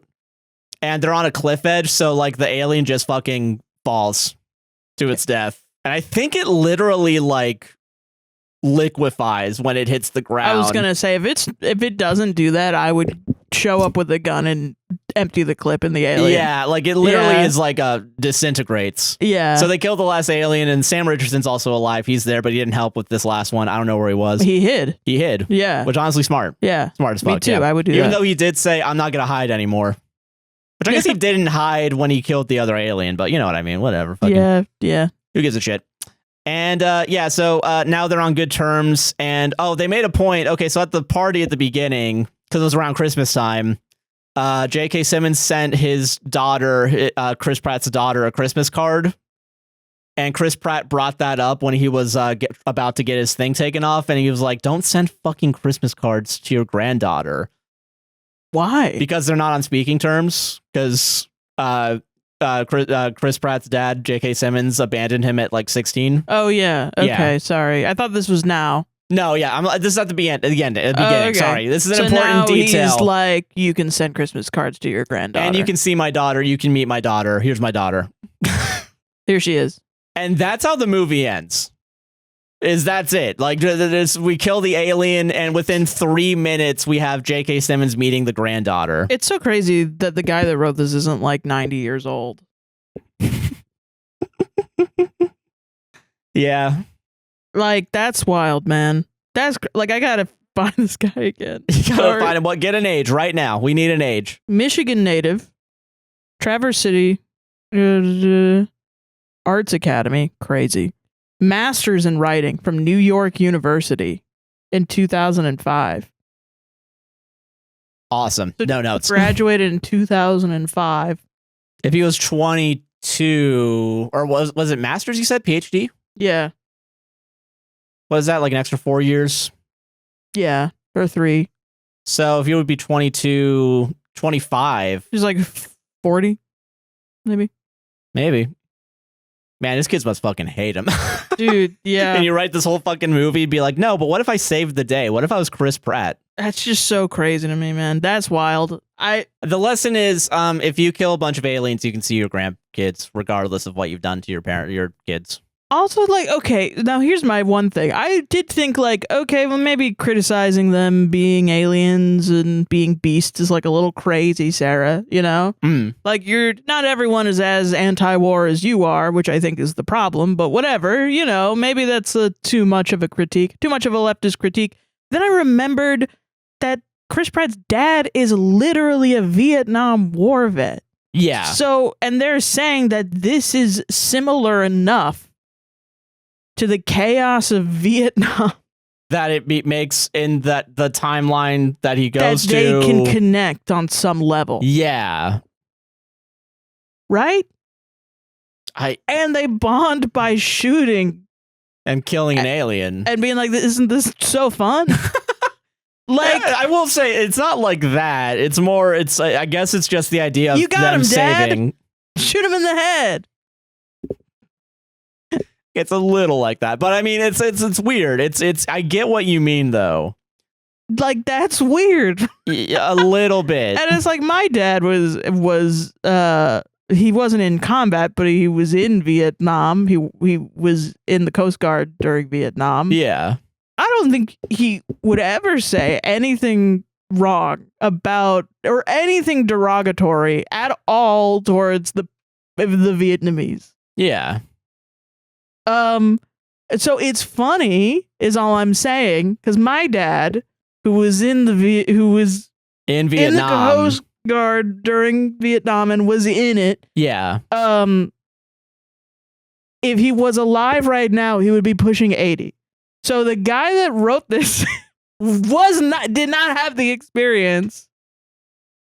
His parents were likely in Vietnam. Yeah, possibly. Yeah. Parents or grandparents, yeah, for sure. Parents are, well, because my brother, who is the son of my dad, because I have other brothers, he is that age. Oh, okay. So yeah, probably. So probably. Yeah, okay. So. Damn. I mean, you know what I'm saying? I get what you're saying. It's very son of a parent that was in Vietnam pilled, parentheses derogatory, and parentheses. Well, it's kind of like how... And war is good, actually. Yeah, well, it's also, I guess it's kind of like similar to how like how Stranger Things isn't written by anyone who was alive in the 80s. Like, and we're like somehow glorifying this kind of objectively shitty time in history. Like, if you looked into it, I think most times are this one's objectively shitty. I can't really think of a good time. Like, even fair. Like, you know, people that idolize like the 50s, you're not thinking of it. Yeah, from a queer perspective or from the racial perspective. Yeah, you're not thinking of it from the perspective of Black Americans. So, you know, or like, you know, this sort of like I haven't been on TikTok in a long time, but with the trad wife TikTok shit, where they were like, oh, why would I want to work? Yeah, I don't want the right to work. I want to just, you know, trad wife would be awesome. I want to live at home, blah, blah, blah. And it's like, it's great for you. Not everyone wants to do that. There are people whose entire families have never had the ability to not work. Yeah. They were still working. Yeah, so you want to be white in the 50s. Color me shocked. You know? Yeah. Okay. Oh, weird. You have like racist beliefs also? That's racist. That's going to come out? Wow, weird. Huh? That's yeah, you want to be a part of the problem in the 50s. That's really cool of you, man. Yeah, you seem like a good person. Yeah. And you're confused as to why people are mad at you? Okay. Sure. Sure. But no, yeah, so this is and it's a problem I do have with people that are like, my dad was in. I'm like, yeah, me too. Yeah. And he also would not he thought war was ass. Yeah. That was the lesson he learned from it. I think Lots of people learned did. That lesson. Yeah. I don't know. I feel like I remember a lot of people not liking that war to the point where it's an objective failure. Yeah. And to where my response usually to kids of people that are very pro-American militarization and being the world police, I'm very much like, I kind of think you didn't listen to your parents. Yeah, I don't think so. Yeah. A little bit. Shut up, Dad. I'm going to come. I love America. Like, drive your dad to the hospital. He has PTSD. Yeah. I mean, maybe learn to empathize with people and sympathize. Yeah. If he's an asshole and you don't want to talk to him, then yeah, I get that for sure. Yeah. I don't talk to my mom. Absolutely. Yeah. Yeah. But I mean, yeah, that's literally it. I don't know. I don't know your shit. But why are you making movies about how war is epic? War is epic, and that's the fucking one thing that we should be doing. It comes across so much in that, like, of course they're bombing it, but they find the site and then they bomb it. They bomb the shit out of it. I'm like, why is that the first thought? But also, there's so much shit to in between. We should bomb that place and then you bomb it. That's kind of why it's so ridiculous that we bomb so many places so often. There's so much fucking paperwork and shit in between it. That's why it's insane that Obama was bombing Yemen every day like it was his favorite thing to do. Like, that's a crazy thing. That means that he definitely believed in it a ton. Yeah. You know? I agree with that, yeah. So, I don't know. I love the cinema. I love the cinema, though. Greg, you'll never believe what movie I saw over the weekend. Let me tell you all about it. So he dies on his daughter's 16th birthday in a car crash. And then he watches his daughter die. Why are you moving away from me? Why are you walking? We're lunch buddies, right? I know you only have 30 minutes. Let me tell you the whole plot of this movie.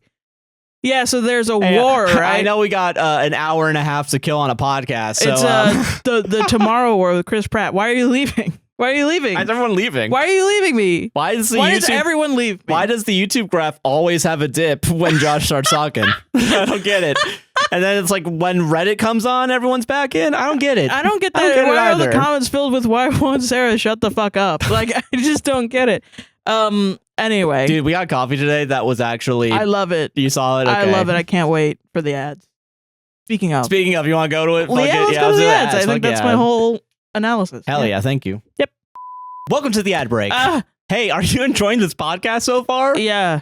Then you better like, comment, subscribe, hype, share.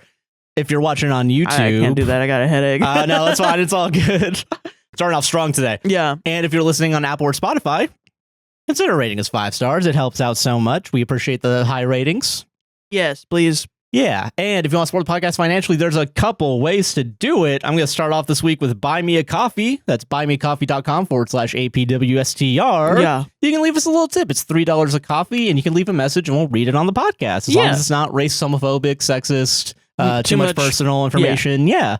But we do have a couple coffees this week. Thank you all very much. These are good. Yeah. I'm excited for these. I read these and these are fun.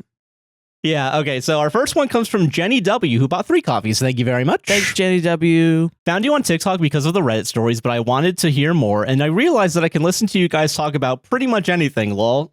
I can't believe this still happens. Yeah. I was like, that never happens anymore. No one, yeah. Nobody finds us on a social media site, and then it comes here and is like, I like these guys. I like these guys, dude. I can't believe that this is still happening. There's people, Jenny. There are dozens of them out there. Thank you for stoking the fire in my heart. Yeah. It almost went out. And it's because of you, Jenny W. Jenny W, you're doing it. Jenny W, you did it. Sorry that the week you sent this in was the one I did the Chris Pratt time travel movie. You said anything. You said anything. So I'm putting it to the fucking test. All right. But no, thank you very much. Yeah, it's very kind. Thank you so much. That was nice.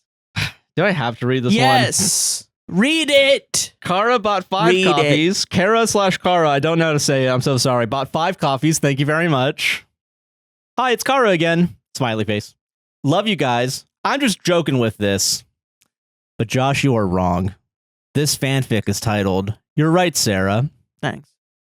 Pivoting from internal to external first-person dialogue is cool and fun if you're just having fun. Yeah. That was the full title. Yeah. I'm kind of breaking the rules by sending this here. You don't have to read it on the pod if you don't want. Haha, I just wanted to make you babes giggle. Yes, we do. He has to atone for his sins, okay? We is doing a lot of legwork in that sentence, carrying that fucking sentence.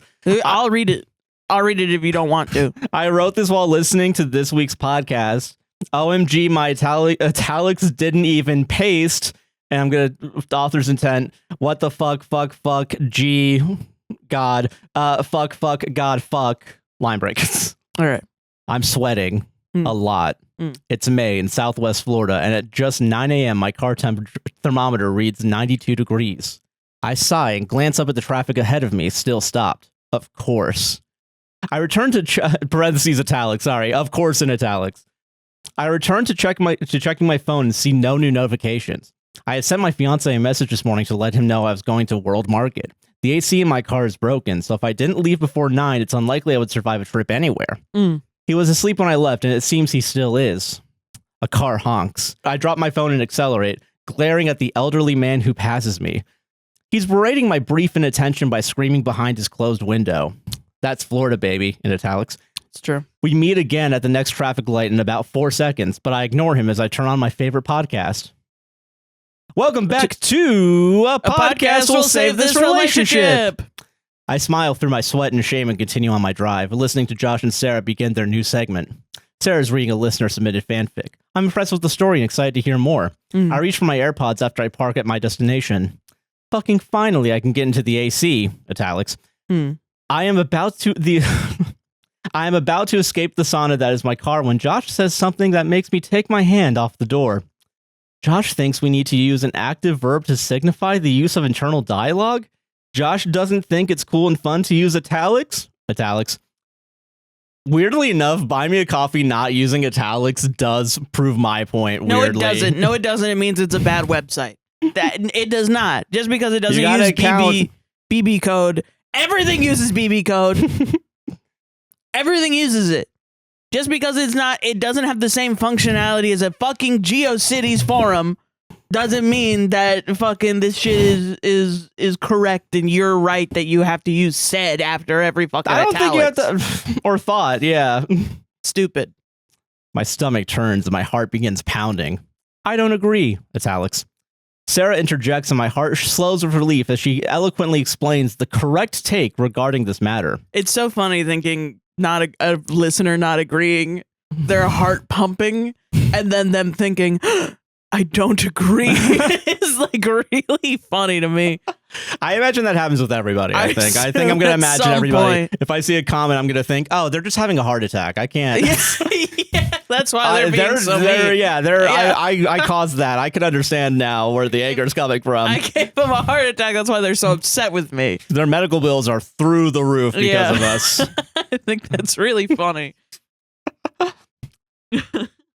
Feeling composed enough to exit my car, thoroughly drenched in sweat now, I turn to grab my purse. Outside my passenger window is a figure. What the fuck? Italics. For a split second, I am convinced the old man with road rage found me, but I've actually been visited by something much worse. The italics police. Italics. Thank you for the story. Did you skip over the sentence where they said I was correct? No, Sarah interjects and my heart slows with relief as she eloquently explains the correct take regarding this matter, feeling composed enough to exit my car. I did say all that. Okay, yeah, you just cut it up so, we just glossed over it, which is interesting. And I think I even laid down my sword too to not fight with you, the love of my life, over this insane take that you had. And now I feel emboldened. It is crazy. The more I think about it, the more I'm I remember I don't think you gotta do it for all of them. Elementary school, them being don't use said. Don't use it. Straight up, don't, they had made material and then they laminated it. And then they fucking glued it to the fucking wall. Or they had it in one of those like 3-ring binder, like laminated No, grammar. it was a poster. Well, that's what I had. I had that as a kid where like they and had you like, were literal... like, I'm not reading this shit. No, I'm not reading it. Fuck that. Fuck that. I would Writers rather... don't read, Sarah. We've established this rule. All right, okay. I'll go fuck myself, guys. It's okay. I think if you want to have fun with your writing, don't do that. All right, okay. I get it. You guys are just having fun with your writing. I can admit that maybe I went a little too far in a few places. When was the last time you wrote something? Probably like 3 months ago. Technically. When did I get the final draft trial? Was that this year? I don't remember. No, that was last year, I think. Really? Yeah, because I did that last year, and I did it after you. Technically, I wrote something today at my second job. Does that count? I said, that's a great response. I haven't written in a while. Yeah. Okay, so I'll go. I'll concede that point. All right, listen. And all others. Not all others. I mean, I'm willing to bet there's a bunch of points that I said that were correct and they weren't brought up here because no one wants to say when I'm right. So, thank you very much for those coffees, though. We appreciate it. Thank you. Sarah, it was really good. Sarah, I've been feeling real good. I remember seeing that and I was like, God damn it! Hell yeah! Nothing more embarrassing than saying you're a writer than having a bad writing take. So I'll take that on the chin. I think he said it was bad. Said it was a bad All take. right, yeah, I said it. Fucking. We got him, boys. We got him. Just real quick. Good take. I'm just gonna. Josh, edit that as you please. Thank you. If you want to support, thank you for those coffees again. buymecoffee.com/APWSTR. Yeah. If you want to support us on a monthly and or yearly basis, I don't know why I say and or. Mostly or. If you want to support us on a monthly or yearly basis, please consider going to patreon.com/APWSTR, where you get access to our Discord, exclusive content, ad-free releases. It's so easy to not have ads with Patreon. They give you an RSS feed and everything. We post all the videos up there with no ads. Yeah. Easy time. All of that's down below. We have $1, $3, $5, and $10 tiers. All tiers get access to all the same stuff. So why not free? Where's the free tier? There is actually technically a free tier. And you could, if you want to connect your RSS feed to that, you'll get notified when we do post other stuff, but also when we release episodes. Is it free forever? Well, I mean, for the free pass, yeah, the free one. Say that the $1 and $3 tier have a free 7-day fucking the thing. $1 and $3. Sorry, I didn't realize. I'm trying to tee you up, man. Holy crap! So it's not necessarily free for the paid tiers, but with the $1 and $3 tiers, you do get a free week trial. And it's an easy way to get access to Discord, and we'll look the other way if it ends. Yeah. And you can still join the community. It's all good. What the fuck, man? The one time I try to participate, and he gets thrown off because there's a free tier. There's a literal free tier. I don't know. Shit. But yeah, that'll be down in the description. Patreon.com APWSTR. $5 and $10 tiers. Do not what is it? Have a free trial. But you do get your name added in the description as well as inside the end of the video podcast. Yeah. On a little credits thing. So thank you all who do that. Yeah, it's very kind of you. We also have merch down below. It's in the description. Go look at it. In the description down below, we have hats, pillows, tote bags. I always bring up the tote bags. It's really good. Tote bags are really good. They're really good, yeah. Yeah. Down there below, that helps out support the channel. Thank you very much for those of you who have gotten it. Very cool. Mutual aid links down below. Palestine, Congo, Sudan, various other things. If you want a mutual aid link, put down below for people to peruse and do some charity, which we recommend you to do. You can send me an ask on Tumblr. That's soheron.tumblr.com, THATSOHEERON.tumblr.com, and I will throw it in there.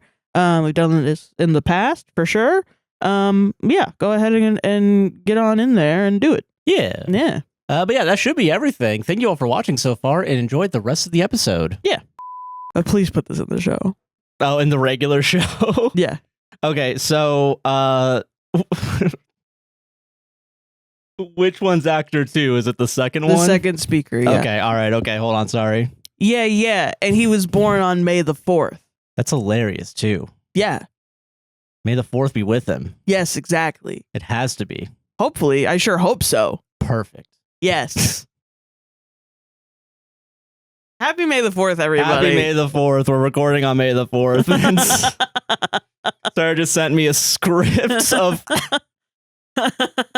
oh, Christ, of Elon Musk and Joe Rogan. Talking about May the 4th be with them. Somebody being born on May the 4th. Woo! Woo, all right. I got a headache so bad. I'm so sorry, dude. It's because you're thinking of Elon Musk saying, May the 4th be with you. How do you do an Elon Musk impression? Is this kind of like, May the 4th be with you? Like something like that, right? You know, I thought about doing that, and I thought about maybe having you do a Joe Rogan impression. I couldn't think of how to do it other than turn the mic up. Like, it's just more trouble than it's worth. You know what I mean? Yeah, I feel that. Kind of like, who fucking cares? Yeah, you guys what know. They yeah. sound like. Oh, man. But Reddit time, dude. This shit is awesome. I love this one. This one's fun as hell. Let's go, dude. My D&D party refuses to respect basic OPSEC, and it's honestly concerning. OPSEC? OPSEC. What is that? Do I know what this is? I bet. Okay. We're going to get into it. So I've come to realize I might be the only serious player at my table.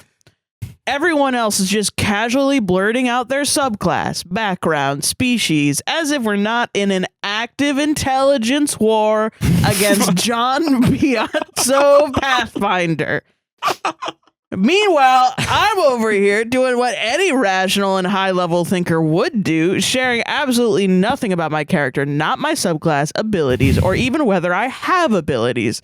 For all they know, I'm just a guy with a sword. Or am I? Oh. And honestly, the fact they keep asking is a huge red flag. Like, why do you need to know what subclass I picked? Planning something? Metagaming? Ooh. Trying to counter my build? I didn't spend hours crafting a complex, airtight, mechanically optimized character just to have it dissected midsection by people who think, quote-unquote, teamwork is a thing. You know, honestly, that is my one issue of D&D is that people really assume I'm going to help them. Yeah, what the fuck? That's ridiculous, yeah. One of them actually said it would help us coordinate in combat. What? Yeah. Nice try. That's exactly how you get profiled. Then John Piazzo and the newly unionized Wizard of the Coast send the Pinkertons after you. I've started taking precautions. I only refer to my abilities in vague, misleading terms. Ooh. Quote unquote, I do something interesting. Yeah, everyone loves a mysterious guy that doesn't answer any of my questions. Yeah. Everyone loves that. I roll dice behind my player DM screen. I describe effects after they happen, never before. Sometimes I just say, you wouldn't understand, and text the DM what I actually did over a secure, two-way encrypted messaging app. I'm just thinking like you have the nuclear codes basically, like you have the briefcase to send it over. And the DM has another one, and you have to turn the keys to the right time. No, you have an Enigma machine. That's what you got. Yeah. My DM hasn't stopped me, which I take as full validation that this is how the game is meant to be played at higher levels. Also worth noting that nobody's died yet, which I attribute entirely to the enemy's inability to predict my build. Anyway, just wanted to check, is it normal for other players to overshare like this? Yeah. Or am I just ahead of the curve? I'm not emotionally able to understand who your character is right now, so can you... So this shit is awesome, man. It is based on a real post. I swear to God, if there's like either no edits or like 5 words are edited, that'd be awesome. That'd be amazing. No, okay. It's the inverse of this other character. It's, okay. This person is playing with a group of people, and they asked one of the PC's characters like what their build is, and they said, "I'm not telling you that." And they were like, what the fuck? What? Yeah. Come to find out, this is a thing. I didn't know this was a common thing. Really? I knew a couple of times that it's happened. Yeah. But it's because it's a common thing that happens on Critical Role. Oh. And all the people that OP in the original post were playing with watch Critical Role. And they're all trying to like pull one over on everyone. Which is like, okay. I mean, okay, sure. I think have a backstory, right? Yeah, and you don't have to explain everything. No. And I think, you can choose a time to like dump it and like explain it. You know what I mean? Yeah, I'm willing to bet though that the people on Critical Role know each other's numbers at the very least when it comes to stuff. Well, it's like, and it's cool. It's like also they're all. It's something that I consistently see where people are trying to be like Critical Role, and I'm like, this is a group of people that have been friends forever. Yeah. So like, and also do it as their full time. They're all actors, also. Yeah. So it's not just that's like what makes the show. It's a show. A show is that, and then they're all trying to deal with it together. But this isn't a show usually when you're just hanging out with your friends. I think it's rude to do all that, and then when a new person comes in and is like, let's play regular D&D, interact with them as if they're not playing D&D the way you want them to. Yeah. Is funny. It's at least funny, if not based on tone and care and rudeness. Rude, yeah. Like, you're ascribing a very specific way to do something that is usually, maybe I'm wrong on this, open-ended. And something I hate is going into a thing and everybody having like a secret code, and then I don't know the secret code and everyone looking at me like I'm crazy. Yeah, for not knowing the secret code. I feel that, and I feel like it's I can understand from a storytelling perspective, right? You want to have your character be a little mysterious. I think there's ways to do that. There is ways to do it without being an asshole. Yeah. I think. Yeah, for sure. And I think that is the thing where it's like, and I think the bad faith way of taking what we're saying is everybody needs to be open about everything all the time. No, I don't think that. No, obviously not. I just think everybody involved is an adult that has object permanence. You know what I mean? Yeah. But it can also like if you tell somebody this is your backstory, like if the DM can have a moment with from a DM's perspective, yeah, it might reveal the backstory of one character. Yeah. As long as everyone involved is consenting. Yeah. Which is, what a session 0 and what routinely checking in with your players is for. I don't think it'll harm roleplay to such an extent that it'll take people out of it to have a good moment with a player like that reveals some of their backstory. Yeah. I don't think that's that bad of a thing to do, and I think it's fine. I agree with like the consenting part of it too, but also I think it's a good way for players to like have their own moment as well, I think. And I think every player should at least have one moment in the middle of a campaign. Yeah. Like not if it's not telling a story, but it's like, doing X, Y, or Z. Yeah. I think it's okay to keep secrets. I real quick though, I think it's really funny that usually, and this doesn't always happen, when you meet someone new, you do introduce yourself. Usually, yeah. Usually. So I don't know what the occasion is in this campaign where it's like, let's just skip the fucking pleasantries and let's just fucking go, dude. Well, and it's also like, and I think they also do this in Critical Role. They do also say like, like in the most recent series, because it's been revealed now, so it shouldn't be too bad of a spoiler, but if you're at the beginning of watching it, you haven't gotten to the soldier's arc yet, and you're still in the overture, then skip this next part. But one of the characters was a human cleric. Yes, I do think I've remembered some of this. Yeah, and then it was revealed pretty early on. No, obviously not, but everybody kind of knew because they show his character sheet and his like stats. His stats were crazy for a human cleric. And so people were like, no, he's not. And also the guy that played the human cleric is like, he does stuff like this. Yeah. So everyone was like, oh, yeah, okay. Yeah, sure, bud. Okay, buddy. It is really funny to think, too, that they have like TV monitors that show the live stream. So all the people also just look at the thing and they're like, wait, those are your fucking stats, dude? What the fuck? Yeah. And that's what makes it a good show, Yeah. But eventually it was revealed that he was a warlock, I think, Aasimar, which is like the related to an angel. Oh, yeah. So, and so it was in a battle where he goes like, I want to channel my innate divinity. It was like insane, and everyone was like, "Oh shit!" Well, isn't there and not to spoil, because I know this. I think this is happening in one of our campaigns. Isn't there a type of character where like they kind of masquerade as a different character, like or like race or something like that, like, and then it's revealed that they're a different thing than they've been saying, and like purposely they've been doing that.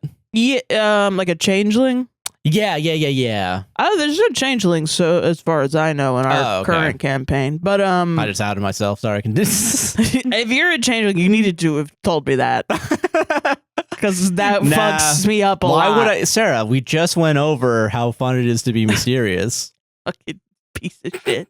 But no, yeah, like changelings or something like that. Well, then also, I think in a previous Critical Role that also happened where. Because they're voice actors, one of the characters' voice had like a very deep Southern accent, and then would sometimes slip up. Oh, and he was expecting his friends to think that, oh, he just fucked up the voice, but in reality, it was the character losing has the been like putting the mask. on this very deep, obviously fake Southern accent. Yeah, and he was such a good voice actor that he was able to pull that off. That's pretty cool. But essentially nobody took the bait that he was fucking it up. Eventually one of his friends was like, "You wouldn't fuck up.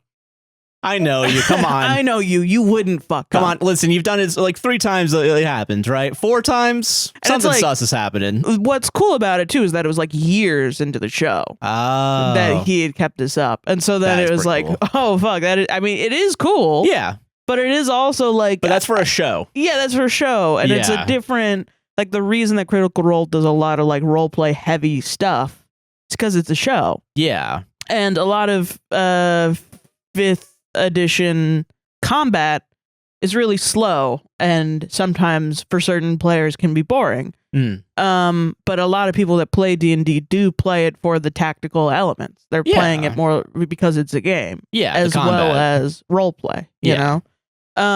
Which is different for everybody. I think if you want to do, I mean, you go play Daggerheart, you know, the Critical Role made system. Yeah. That focuses more on combat. Or sorry, not on combat, on role play. Yeah. Yeah, like do that, and I'm sure you'll have a great time. But yeah, I think it's normal. I think to be in a group and actually work together. Actually, want to work together and make synergies and do stuff like that. I'm the main character, and the whole universe revolves around me. The DM told me that I'm a special little boy. That my DM, who's my mom, is. Yeah. That's interesting, man. Yeah. I love the OPSEC though. That's what? Yeah, what the fuck does OPSEC mean? It's like IT, like object security. OP. Oh, operation. Okay, operation security. Gotcha. Yeah. Okay. What is the fucking DEF CON bullshit? Fucking. It's like log out of your Windows computer at your desk so nobody can hack into the system. That makes sense. Okay. Yeah. So then don't tell anyone your stuff so that way they can't help you. Yeah. Yeah. Information war. Information. Dude, this is an John info war. Piazzo. They're trying to get my information. Apparently, Wizards of the Coast is trying to unionize or has unionized. Oh, really? So people are like, "Oh shit, the Wizards of the Coast Pinkertons are coming." Dude, honestly, which is pretty fun. They're coming for their fucking payday, man. Yeah. All right, I got a good one to start off with. Hell yeah. And I actually mean it's a good one. Like, I'm not even being like an asshole right now. Like, I'm genuinely. Hey, there's no way to tell. Yeah, that's true. I'm a pretty wacky guy. Yeah. All right. Am I the asshole smoking weed on my porch? That's your right. That's your right as a human being, brother. Brother, that's your goddamn right. I thought this was fucking America, dude. Exactly. All right. Okay. Such a good fucking title. So good.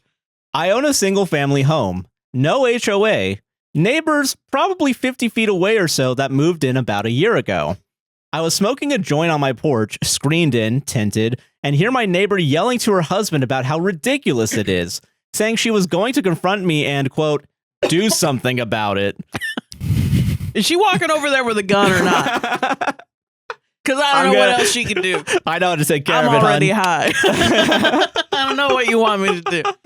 With her college-age daughter egging her on to do so, narc. What the fuck? I try to be mindful of when my neighbors are outside, although they always seem to be, lol, and aim to smoke when I don't see them outside or when it's windy/rainy. Every once in a while, not every day, during the day, I will take a quick bong hit or two. I can't help but feel like she's making assumptions because of my age, 20s. I am disabled and try to go for the higher terps, so I know it reeks. Am I the asshole if I continue smoking on my property as normal? Edit. I work full-time, not pulling disability or laying around smoking all day. I know, literally, right? who cares? Like some of these comments think. Holy Good shit. job, Reddit. Good job. Missing. Not even a single thought in my mind was whether or not what, like, and I immediately thought this was America, but it could not be. Who knows? It sounds like it's somewhere that it's like medical. Yeah. Reddit missing is so fucking horrible. My house is kept clean, lawn taken care of, dogs are quiet, no parties, in bed by 10 p.m. By the way, legal state since so many asked, and have a medical card. Yeah, that's what I figured. If you said that you're disabled and that's why you go for higher terps. Yeah. I don't know why Reddit went the meritocracy route and the welfare queens. It's Reddit, man. It's fucking Reddit. Yeah. I don't know.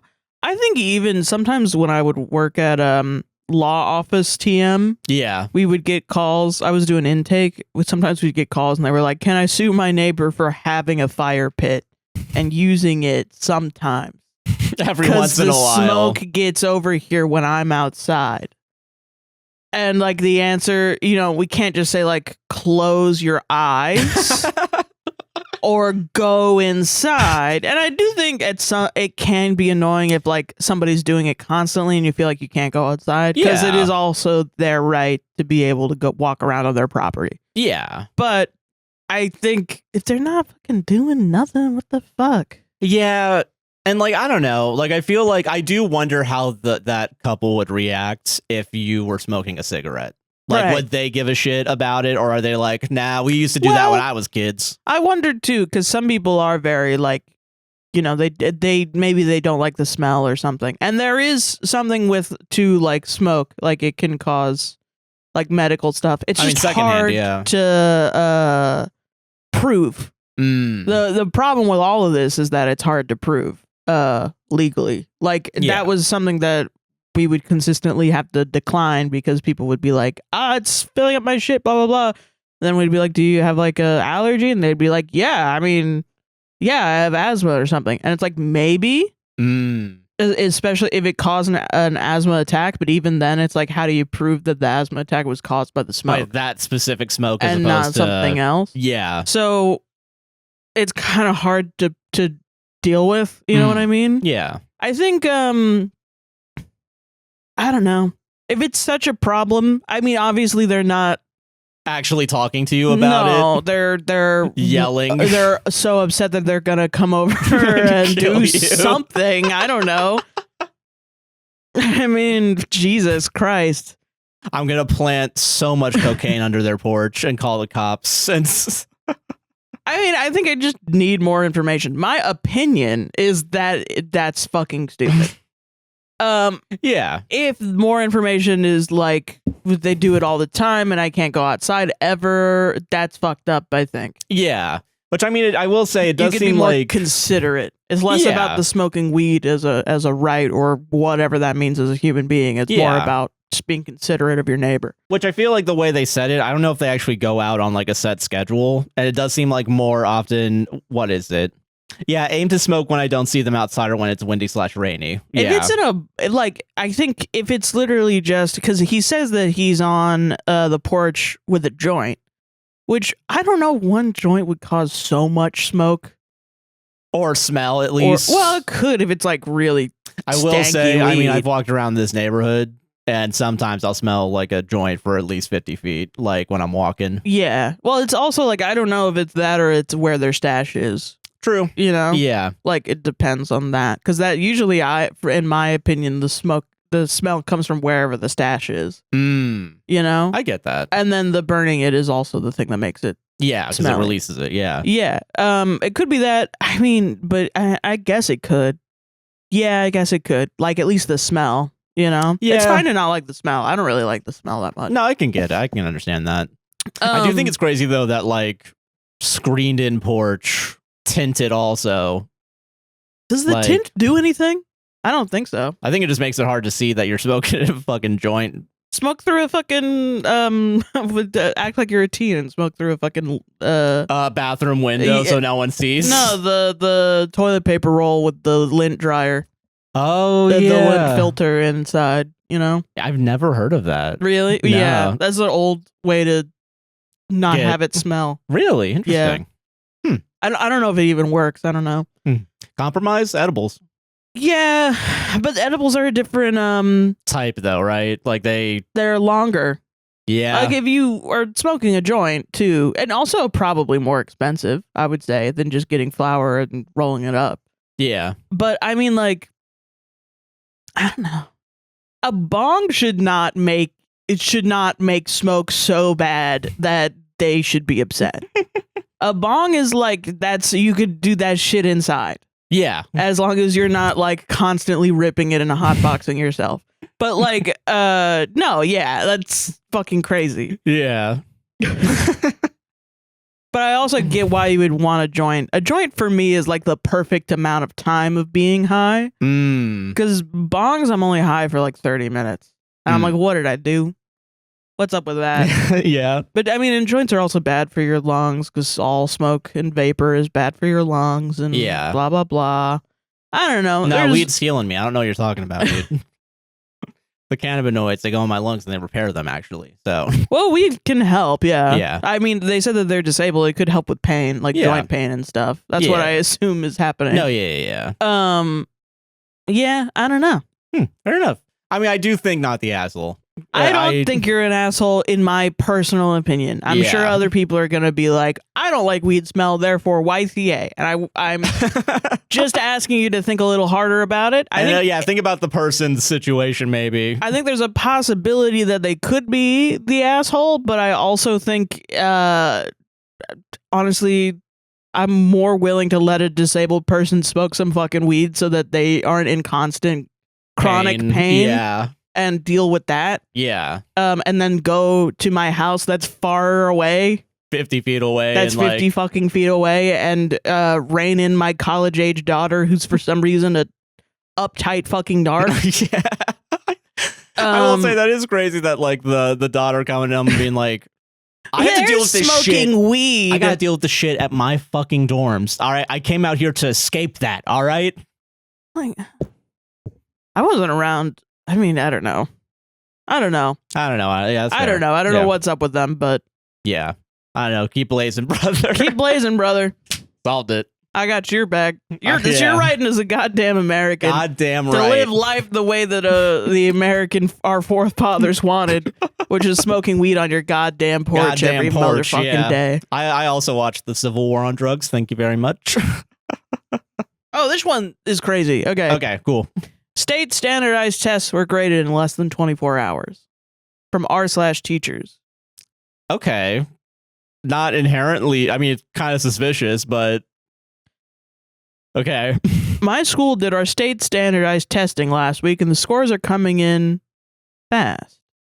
Too fast.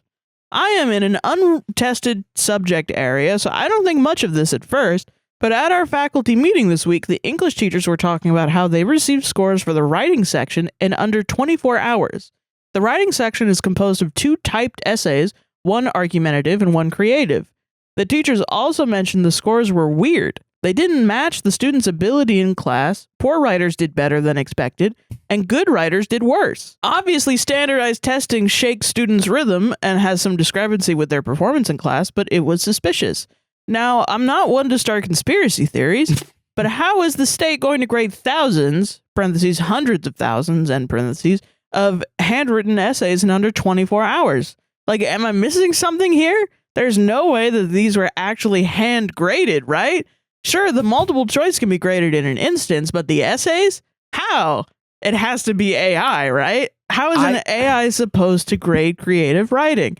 I'm just wondering everyone else's thoughts. Like, yeah, having the data early is a good thing, but also school funding is decided by these tests, and I'm not convinced a human is even looking at their essays.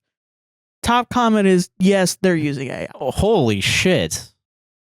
What? Yeah, there's no fucking way that even an AI could do that in 24 hours and get it right, let alone ever. So, I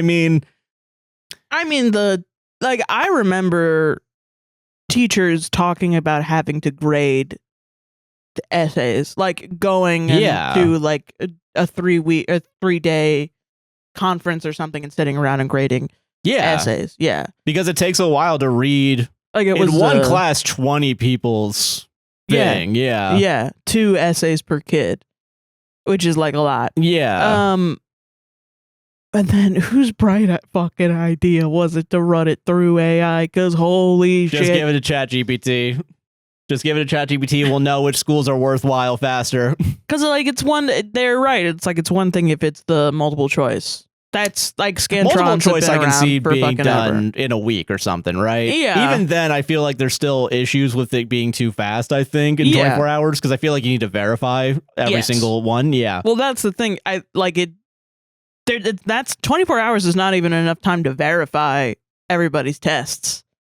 Yeah. So, like, it also kind of shows, then it's just the blatant, here you go. Yeah. Like, what do you mean? You could have hit it a little bit. Yeah, you could have.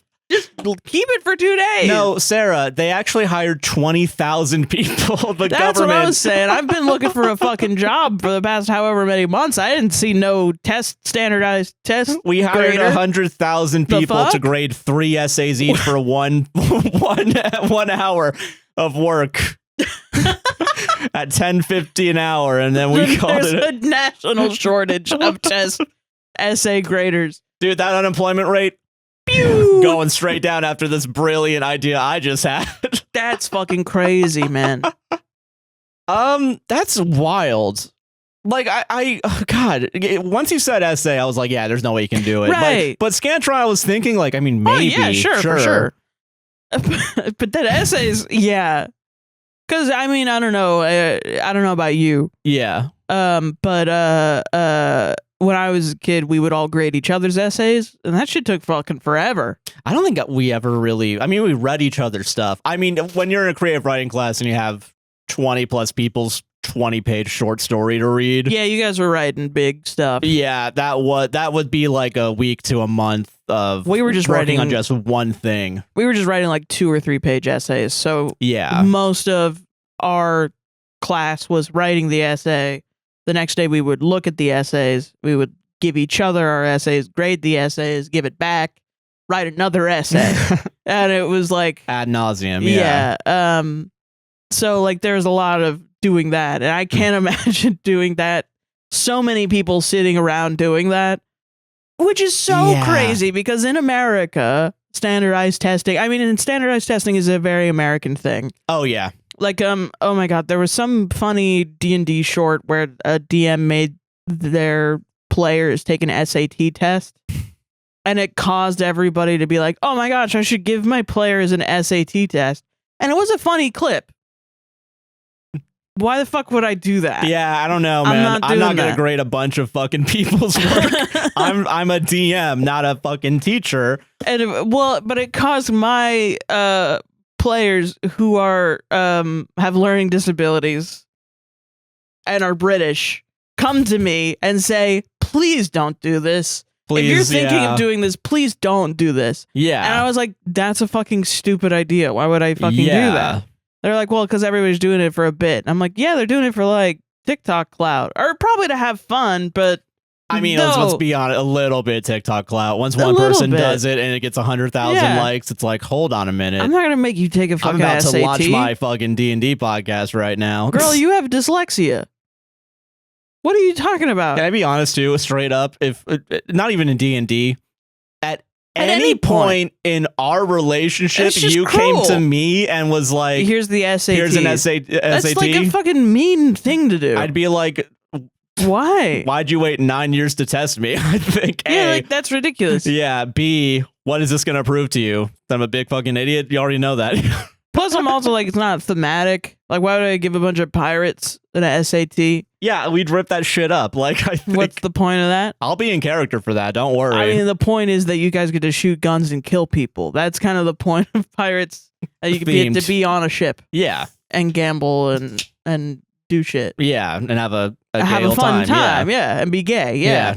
But yeah, man, I don't know. I'm like, but I guess maybe some people are doing the like, because there's one that's like a Harry Potter knockoff. There's like a setting that's a Harry Potter. It's like a magic school. So like, if you take, I get it. If you give just people the roll SATs, a fucking intelligence roll. That's what I'm fucking saying, man. You can come up with a different test. That's not the SATs. I'm not gonna spend an hour and a half while you're looking over me in a Discord call.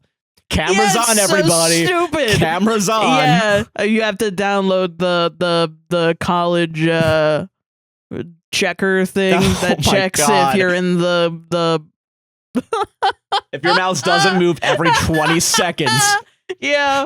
Or if you close out close of out the the tab window, and Google something. Test over, yeah. Test over, you've cheated.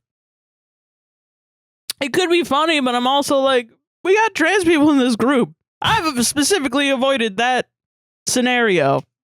So that we're not even close to anything Harry Potter related. Yeah. So, no. No. Fucking Christ, man. That's crazy. Jesus. Why would I do that? I don't know. Who did come up with the idea to do it for schools, though? AI. Right. Apparently, from what I've seen, it averages out.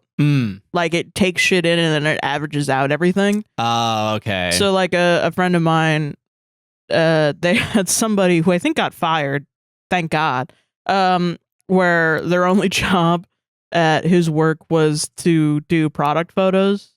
And then she just went through and made AI photos of everything. Yeah. And then because she got addicted to the AI, but she had to do the like newsletter. So she was putting people's like photos through AI, and it was making like fat people thin and thin people fat, and people were getting upset.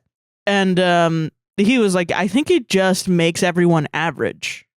And so I wonder if that's part of it. I don't know if it is like kids that write worse use ChatGPT. But I mean, yeah, it is interesting that like it'd be really funny if just all scores 5. Yeah. Or 5 out of 9, whatever it is. I don't know what the SATs are because at least there are discrepancies, you know. Okay. Oh yeah, you never did the SATs. Yeah.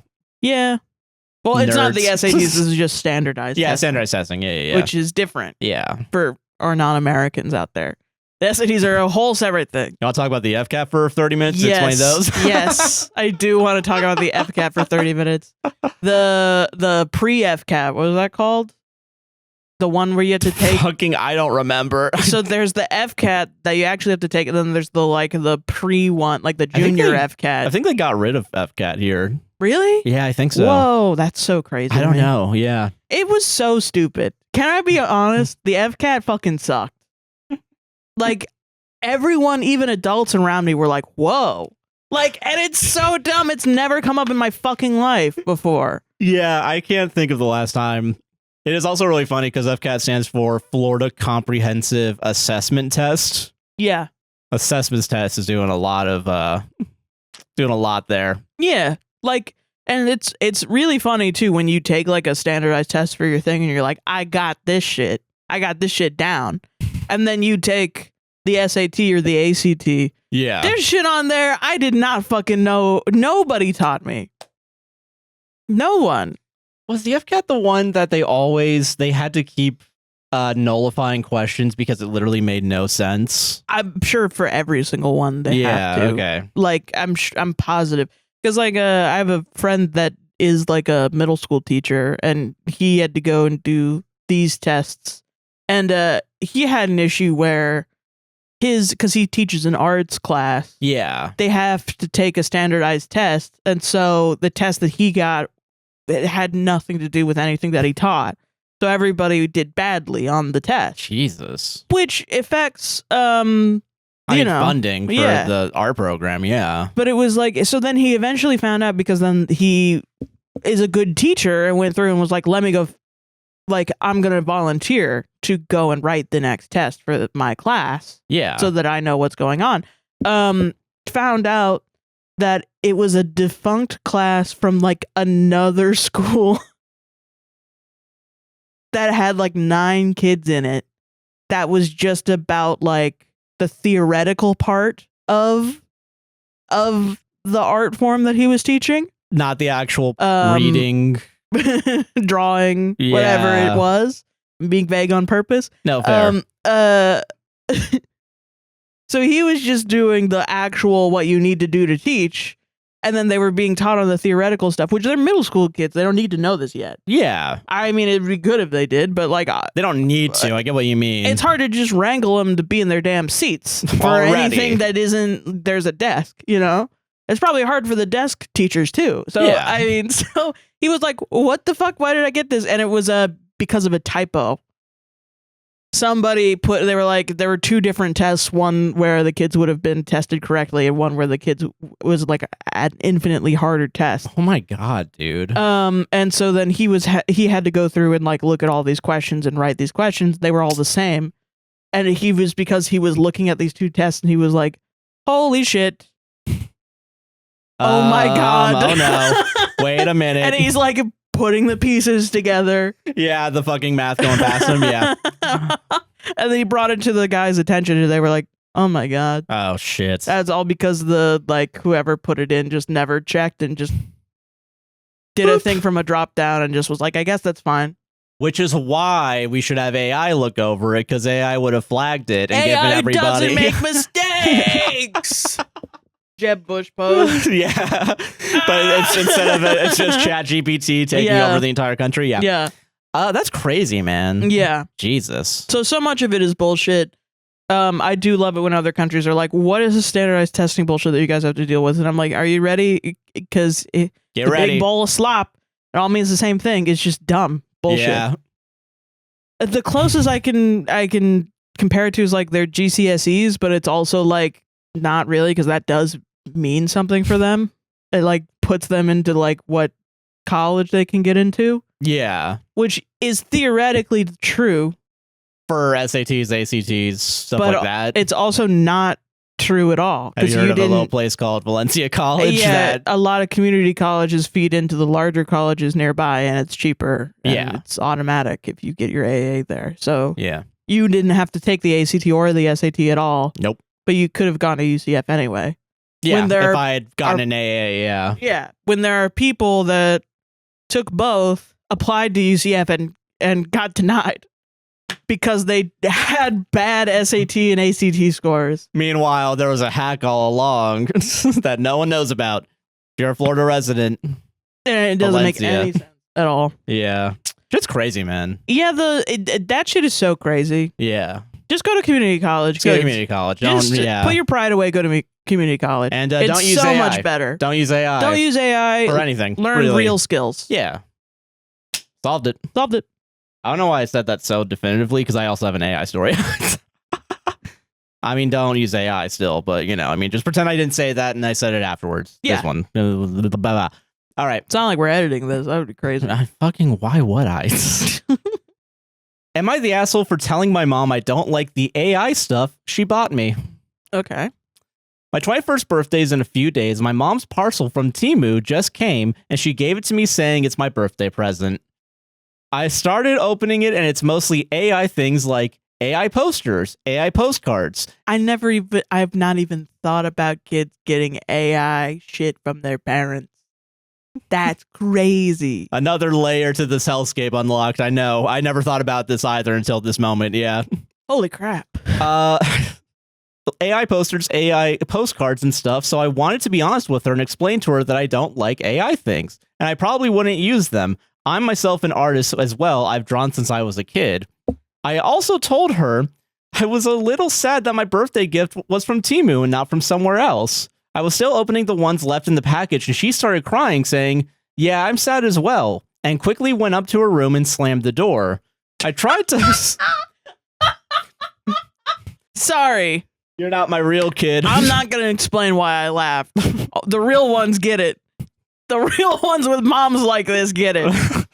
and quickly went up to her room and slammed the door. I tried to talk to her as she got up, but she just left. Am I the asshole for being honest with her? I'm glad she thought of me and wanted to get me something, but I just wouldn't use them. Update. Yeah. This is not a financial issue. If it was, I, of course, wouldn't have said anything because that'd be all she can afford, but both of my parents work and they're financially stable. The Temu comment was because my mom knows I don't like Temu. I've told this to her a few times before, explained why, and even told her she also shouldn't use it, but I can't control that. Yeah. Only thing I can control is that she knows I don't like it. Yeah. I just wish she would have asked me what I need or want instead of her getting something I don't like and won't be using because I think it's a waste of time and money. Yeah. I never asked for anything expensive anyway. Either way, I'm going to apologize to her for hurting her feelings. I don't know why, because, like, I mean, I'm a fat woman. And this is relevant because, like Shein and Temu, for a while I bought clothes off of Shein before it was, like, obviously revealed that it is a horrible company. Yeah. And I've kept that stuff and it hasn't, like, completely disintegrated. Yeah. So I'm not like, I wasn't like buying bunches of Shein crap and then reusing it.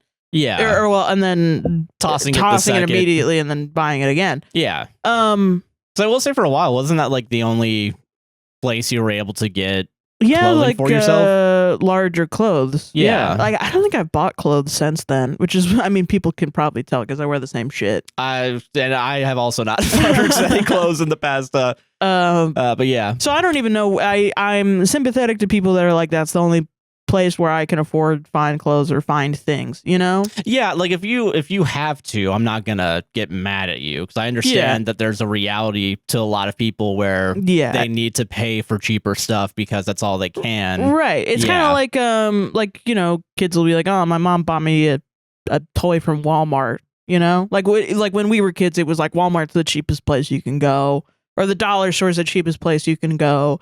So my parents got me this stupid toy from the dollar store. There's a dollar store version of something, Walmart version of this.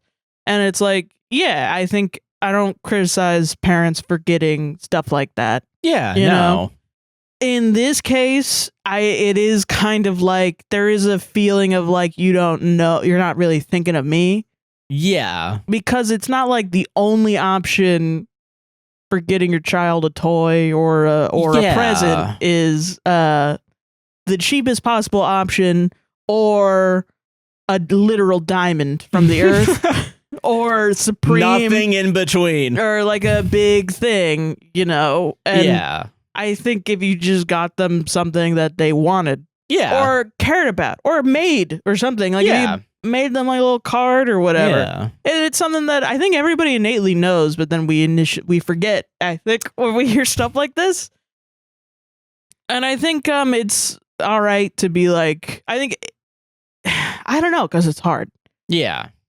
I'm going to say my opinion is decidedly that OP is not the asshole. I agree. I also believe that OP is not the asshole. Because I agree with OP. OP is... I do not like Temu and I do not like AI stuff. Yes, I'm thinking of the devil's advocate position first, which is annoying. I understand. I want to get ahead of that because I think that's not relevant to the conversation. Yeah. I understand that because there's a lot going on beyond the AI Temu. Like, I mean, I feel like the little details of like, you've told her already what you don't like about XYZ. And also you're an artist, so like you have skin in the fucking game. Like, I think everyone has skin in the game with AI, but I think it's more important, especially what's OP's age, by the way? I don't know if they wrote it, and I also don't know if they wrote their gender. I actually don't. 21st birthdays in a few days. So they're 20 right now. Okay, yeah. I think it's important for OP, especially at this age, to learn the lesson of it's okay to stand up for what you believe in. Yeah. And to be okay with confrontation. Rather than the lesson of just be grateful for whatever you receive. Yeah. And that's because we're Gen Z. I'm technically a Zillennial, but like, you know, I think, that's what I would be proud of my child if they said to me, Mom, I don't like this gift. Yeah, I feel that too, because I do feel like they felt comfortable coming to me as a 21-year-old and saying, Mom, I don't like this gift. I would not have felt comfortable. I don't even know if I would feel comfortable still. Like, I mean, it's one of those things where it's like, and it's not even, I don't even think it's anything against my parents. It's more just like, it feels weird saying no. Yeah. I think we were both kids, definitely at that early age where we were timid. Yeah. Kind of. And it's, as I'm older now, I'm like, that did not serve me in any possible way. And so the concept of like, I would be proud of my kid at least standing up for what they believe in by saying, I don't like AI, I don't like Temu, why did you give me this stuff? Yeah. And then I can also show them like, hey, I'm sorry. That was the only thing I could afford. I didn't really put that much thought into it. I'll do better next time. I'll get you a better gift. Yeah. It'll just be a little bit late. Is that okay? Yeah. Yeah. That's another thing too. I feel like it is one of those things where it's like, just talk to your family or whoever you're getting a gift for. Like, yeah. Like, and then you show that also this is what you do when you make a mistake. You know? Yeah. That's, I think, the important lesson for a 21-year-old. A 6-year-old that gets a lollipop and is like, that's not the flavor lollipop I wanted. Then you can be like, let's learn about being grateful. Yes. Yeah. That's a 6-year-old versus a 21-year-old. Yeah. Are you going to teach a 6-year-old how to be grateful? No. No, you're not. No. It's like, that's like a teenager thing. You got to plant the seeds at least a little bit. Yeah. Yeah. So that when they grow up a little bit, blah, blah, blah. This is not that, I think. This is more about, Mom, you're not listening to me. I'm becoming an adult. This is the part of my identity. Please listen to me. Yeah. And then the mom responded by running upstairs and slamming the door like a teenager. And You're not my real child. Yeah. If you come out of the story thinking that OP is an ungrateful, spoiled brat, yeah, you're an idiot. Period. Yeah, I agree with that. Yeah. I just thought about it. AI posters. Do you fucking think it's the fruit? It's either the fruit Love Island or the brain rot, Italian brain rot. Could be anything. Like, what the fuck? And that's like for children also. That's not for a 21-year-old. Fucking right. It's something that, like, even when I was a teen, my grandma, she was not losing her mind. Yeah. But it was like the worst birthday I ever had. It was 13 years old. My grandma came home from the hospital on that day. So most of the day was setting my grandma up to live in my house. Yeah. And she had COPD, but she was also like really, really mean and really needed all like the most attention in the world. My grandma came home from the hospital and literally everyone forgot that it was my birthday. Like, my mom left me in the fucking parking lot of Publix and was like, oh, I forgot your birthday cake on my birthday. Here, hold on, wait, here. And she ran into Publix to get like one of those like cakes that they just have on display. Yeah, without even asking the guy for, hey, can you just like real quick write on with the... Yeah, no writing. She didn't get any writing. She got like the numbers. Because that's also, you get them in the plastic bag, you can real quick just and then buy it. She didn't like put them on or whatever, but did nothing. Then we got home, set up the cake, and then was like, oh shit, we got to get grandma's room ready. So she went and got grandma's room ready while I was left alone to blow out the candles on my cake alone. And so it was like everyone was there. Like my mom, my dad was there, and my grandma was there, but they were all in another room setting up my grandma. And the only person that had got me presents was my grandmother. And what she got me was a wooden cutout of a ghost from the dollar store and a snail stuffed animal that made bubble sounds when you squeezed it, like a dog toy. I will say, Stuffy ain't... It was this big. Oh, okay, never mind. Yeah, it was like 3 inches tall. A little thing to put on your desk. Just yeah, it's like a shit that you put on your desk if you're 65 and you work in an office and you need a paperweight. Yeah, that was what she got me. It probably cost her $2. Maybe which at that point, it $2.50. isn't even about the money. It is about the lack of thought, where it's just like, yeah. Fuck it. I think she'll like this. Yeah. And so I'm like, and literally also nobody heard me crying because they were focused on my grandmother. And my grandmother spent the entire day asking me to get her water. I got you 2 gifts. Yes, yeah, and that too. I was upset. She was like, "You're so ungrateful. I got you 2 gifts. You're so spoiled." So, yeah, I'm more lenient to the kids in this scenario. Oh no, for sure. I can understand where the parents possibly coming from. It's hard. Money's tight. The other thing too is that was a hard situation for everyone involved. Yeah, it wasn't anyone's fault that my grandma was coming home from the hospital on my birthday. Yeah. But I think it doesn't negate the feelings. Yeah, I agree with the that. harsh feelings. Yeah. And it's shit like that unfortunately stays with you. Now this is a 21-year-old, so they're probably going out and doing to shit. The real world and like actually. And this is probably just like a blip on their birthday. I'm sure it can still hurt, but I'm not. Maybe it's not something that is gonna be as impactful as like a 13-year-old's birthday being shitty. Yeah. You know what I mean? I get what you mean. Yeah. So I don't know. Oversharing. No, it's all right. I mean, that's a podcast. Solved it. I really just don't think OP is an ass. I don't think so either. No. This shit. Oh, man, this shit is awesome. All right, let's go. I know I keep saying that, but this shit is really good. Listen, it makes my job easier. Oh, r/the10th dentist. Oh, no. What the fuck is this going to be? Literally no song benefits from being longer than 5 to 6 minutes. Okay. I've met people like this, and I'm not friends with them anymore, so... Really?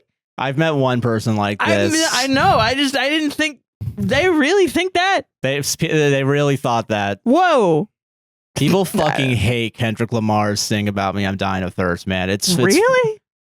That's one of my favorites. Now, to be fair, we were in a cramped Annie Ann's cart making pretzels at 7 at night, but okay, yeah. Maybe they wanted more working music and not good music.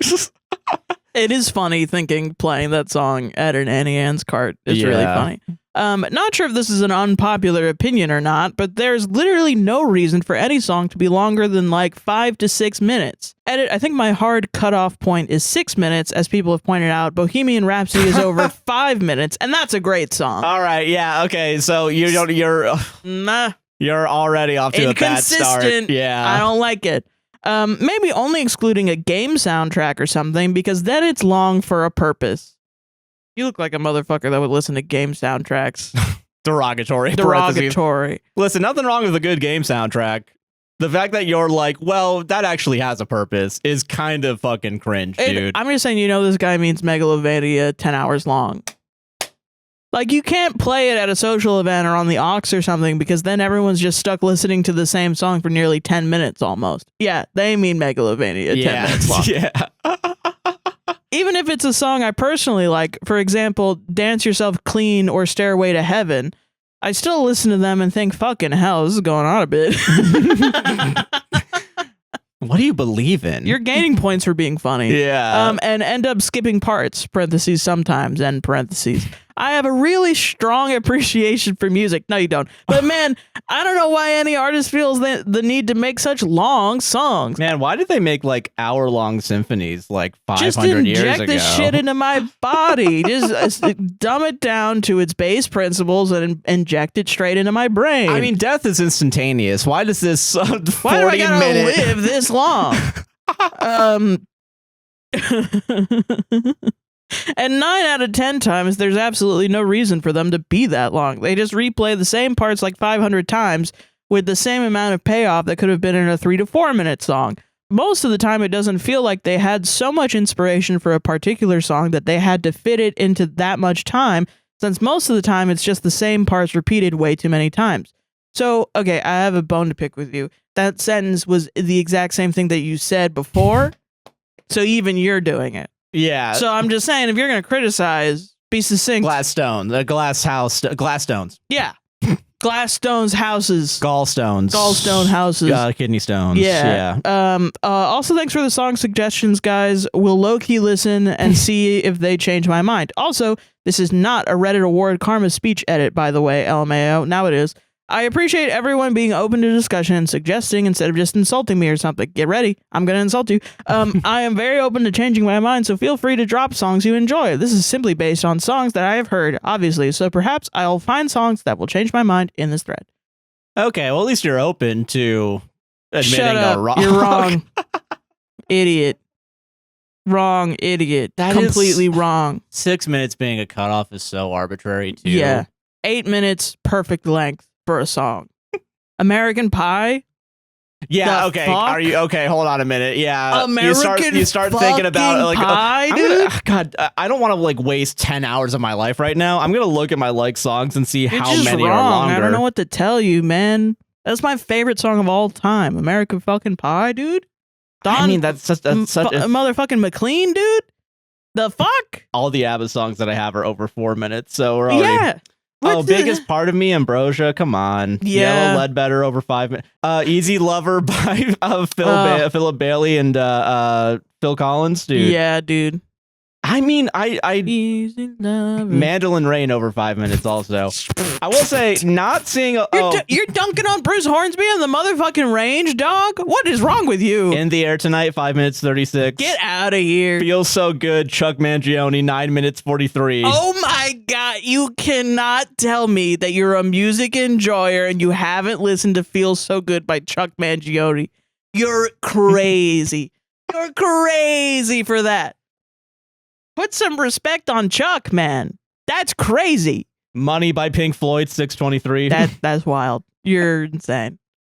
Even If you haven't heard these songs and you say that you're a music appreciator, what are you talking about? This is some shit where they'll be like, I love music, and they just list me a bunch of Drake songs. Yeah. And they're all 2 minutes long, and they're all like ads 30. For H&M or something. Yeah. This is not music. These are ads. These are ads. These are fucking ads. I will say, I'm not seeing a lot that are over 6 minutes. I do, but I mean, the ones that I do have that are over 6 minutes, I mean, fucking, they're good. Like, they're just good fucking Riders on the Storm, The Doors. Enough. That's enough. We don't have to look anymore. The Doors got brought up. We don't need to do anything now. I wish I had my old Spotify list, man. Yeah. I could have gone through and done that. I don't know, man. I There's feel so like many. I just feel like you're not Dude, open. Every fucking Sisters of Mercy song to ever exist has 5 acts, and it only gets good in the 3rd act. Listen, don't make me defend. Because there's a cool rap in there. Don't make me defend Tame Impala, but Let It Happen on Currents is pretty good. Dude, yeah, every fucking Rush. post-punk song, honestly, is like 9 minutes long. Fucking The Cure, Fascination Street, I think is Fascination Street might be 4 minutes, but he only starts singing after 2 minutes. Can I be honest though? Like, I mean, past 2.5 minutes, I feel like I'm going to consider that long, quote unquote, because isn't the average length of a song nowadays like 2.5 minutes, maybe even less? Well, yeah, but that's also way too fucking short. I think for a lot of things, yeah. Yeah, like, I don't know. When I was growing up, they played American Pie on the radio every month, and only once a month because it was too long. Yeah, that's...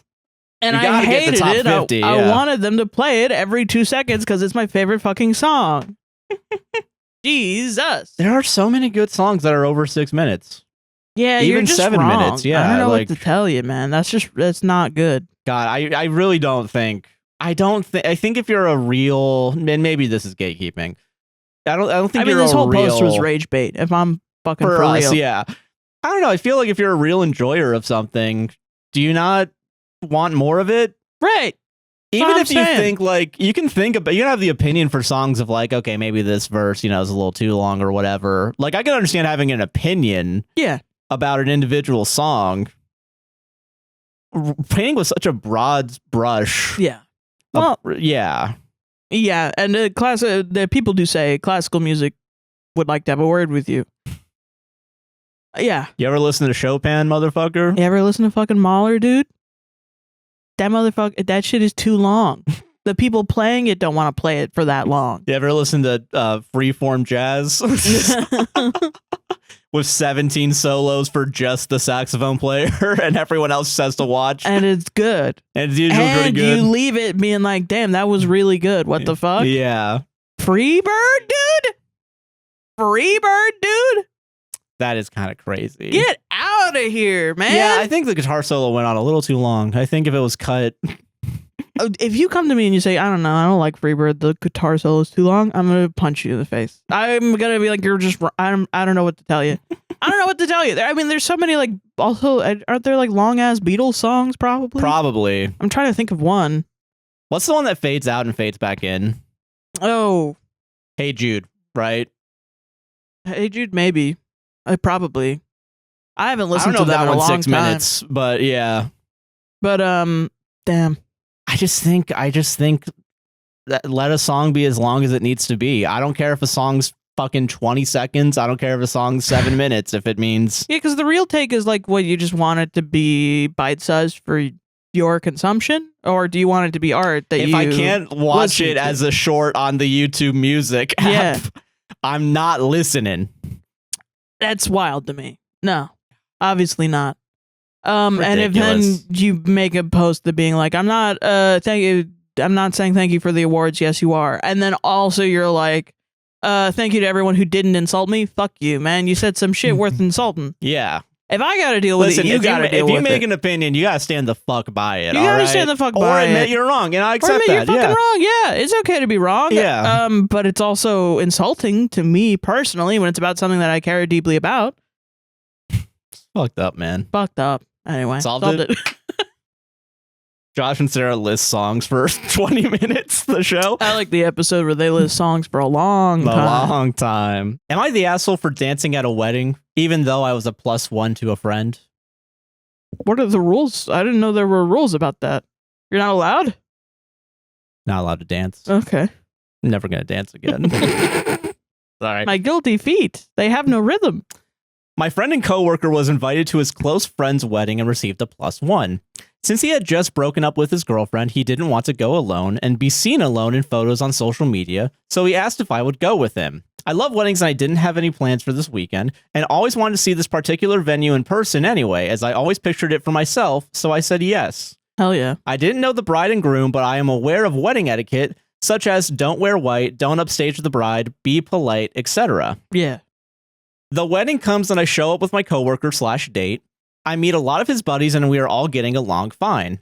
One thing about me is that I love to dance and never turn down an opportunity. I was on several dance teams in school, so I'm semi-trained, so it's not sloppy dancing. During cocktail hour, the DJ is playing some great music, which I thought was more appropriate for the reception and didn't want to let the songs, quote, go to waste, so to speak. So I danced a little bit. Nothing crazy, but I loved the music. People were looking my way, but not in shock, but almost like delight, like, she's going to be fun on the dance floor tonight. Finally, the reception starts and they are doing the bridal party announcements where the DJ plays songs and the couples dance together onto the dance floor. I love hyping people up and getting the party started, so as each couple was announced, I'd subtly hype them up and show them some fun moves to go along with the songs. Nothing crazy. I'd point at them and do something like shake my shoulders and encourage them to do the same. Eventually, my date asked me to cool it, so I did, by the fourth couple, and didn't do it again as it seems they had routines they practice anyway. I didn't think it was a big deal to help out, but I stopped when asked. Okay. I picked this one because we get to reference Community in 10 seconds. Gonna say, yeah like white people at a fucking wedding is crazy. That's a man who knows how to marry his cousin. I spent most of the night on the dance floor afterwards, dancing with everyone and generally hyping up the crowd. I could tell a lot of guests may have not felt confident, so I'd make sure to go to the table sitting down and try to get them on the dance floor because I know it's important at weddings for guests to have fun. At one point, the mother of the bride or groom, couldn't tell, looked at me and rudely quipped, "Can you please stop? We don't know you," when I was dancing next to her table trying to get the grandparents up. I fully retreated and spent the rest of the night at my table and didn't even speak to my date because he basically started to ignore me after the announcements and during dinner service when I asked if he wanted to dance. He said no, he was eating, and rudely. So am I the asshole for dancing at a wedding? I get that I wasn't a friend or family, but I was a guest and even brought a card to a couple I just met that day. My coworker hasn't texted me and I see him tomorrow. I also wanted to reach out to the bride via Facebook to see if photos were posted yet and thank her for the lovely time. I'm not a dancer. I can't imagine going. I mean, I like talking to strangers and shit. I think it's wild to like point at people and be like, yo, you gotta do this shit over here and like do Thriller or something. Like, I don't fucking know, dude. I think it because I think of the Community episode. Here's my first thing. Yeah. Okay. Before the reception started, you were already on the dance floor. Yeah. Is that? I feel like I've never seen that. That's wild. A little bit. Yeah. Only because usually there are practice dances sometimes in a wedding. Yeah. Like there's like before the bride and the father-daughter or that stuff. Which you never know because there are different cultures of different things. But you just wait. Like, this is the point where everyone's waiting for their food to be called out and you do all that stuff. Like, just wait. Just hold off a second. Yeah. That, I think, is the thing that made it like wild. I think you could have waited until everyone was in a dancey mood before you got up and started doing all this stuff. And then I think even, like, you do this in, like, a dance circle.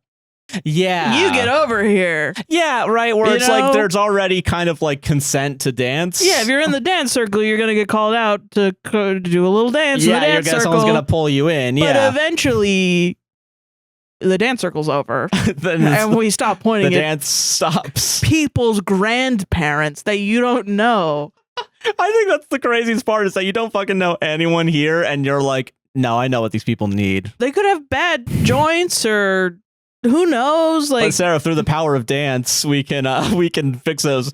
Have you not heard of the osteoporosis dance? God, at the most, it's cringe. Which I don't think it's bad to be cringe. I think your date fucked up by not being like reassuring, and I do think also one thing that I heard about that I can't unsee is like,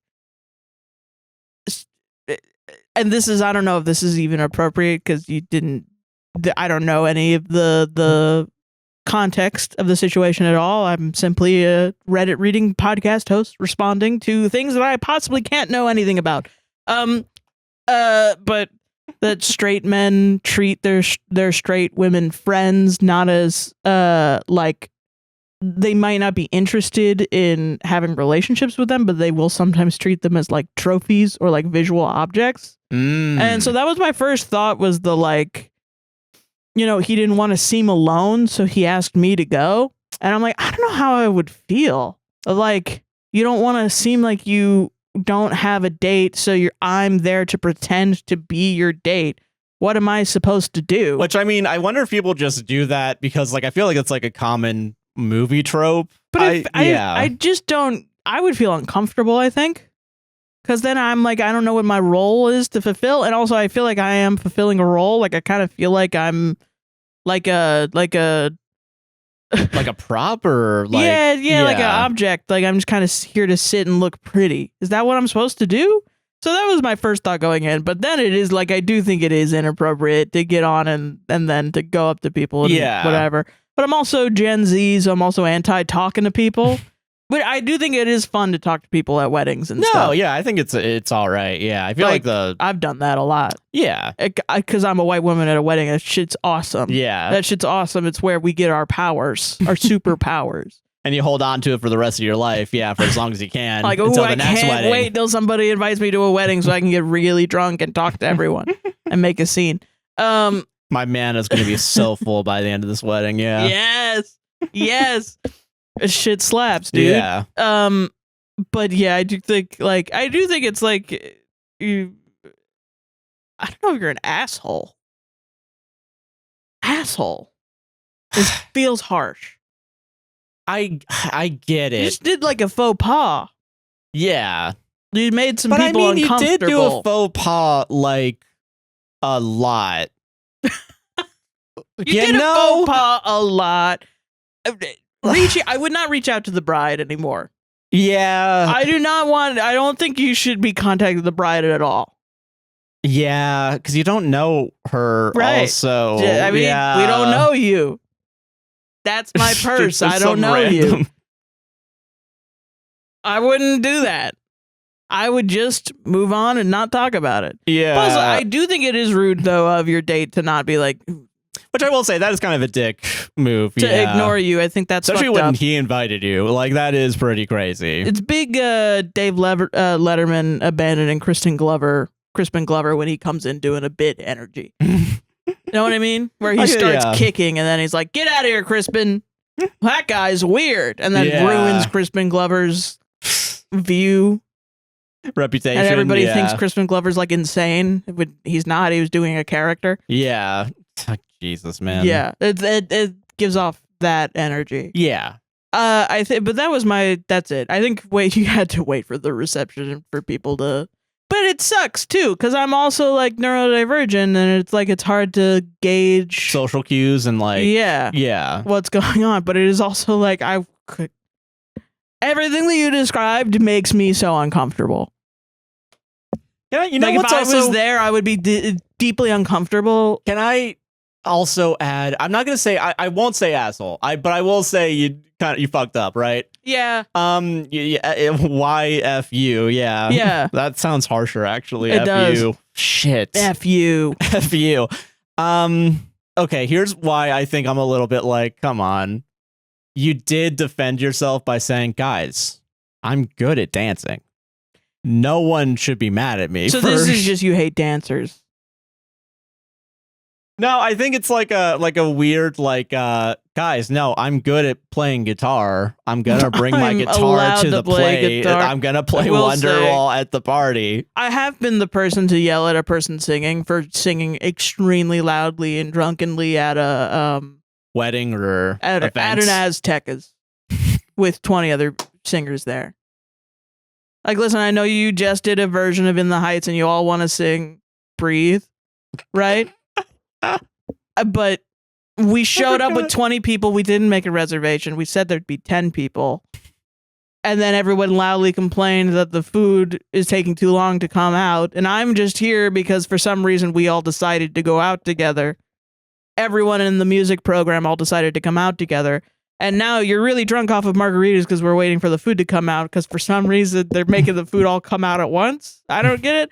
But I mean, I guess whatever. I'm not judging Aztecas. Yeah, Aztecas got fucked over in this. Aztecas is awesome. You guys fucked up in this situation. We fucked up.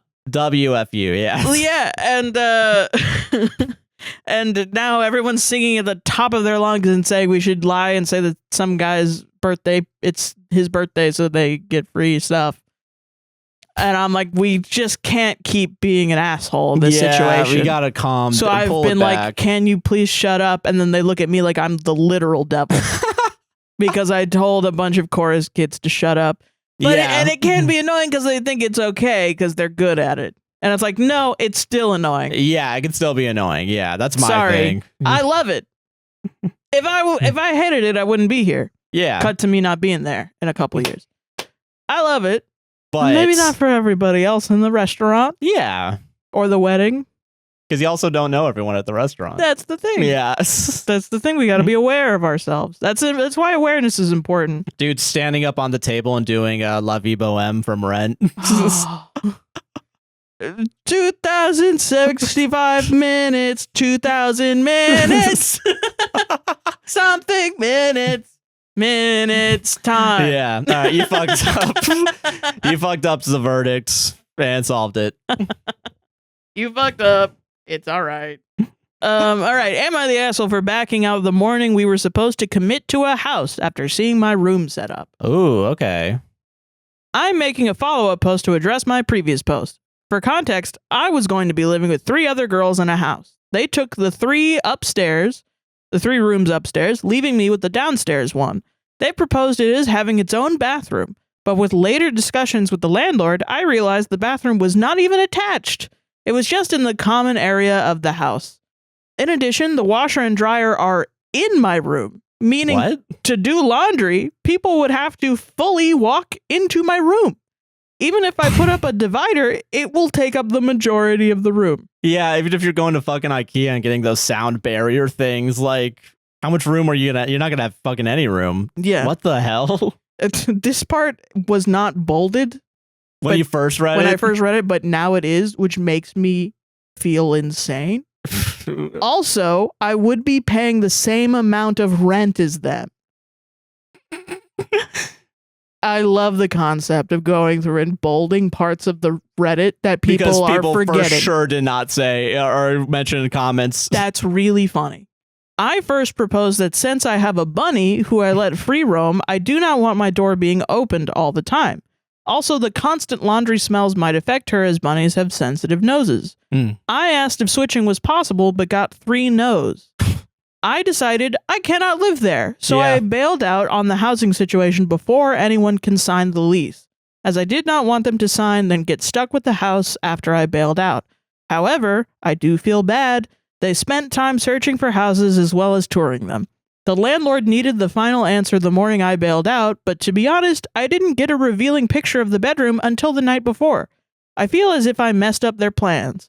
I will be living in a 1-bedroom next year instead, but not sure if I made the right choice as I put them out and bailed last minute. Feel like a jerk for literally doing this the morning we were supposed to be given the lease. Don't feel bad. No, don't feel bad. That's ridiculous. Don't feel bad. This is Dude, one of those things. What fucking your landlord the asshole? Why do they allow this? This shit is so fucking important for young adults. Yeah. In the like 18 to early 20s range, is because you will feel bad because you do this, and everyone will make you feel bad for being the odd one out, right? Yeah. You fucking saved your ass. Yeah, no. From a year of going crazy. Yes.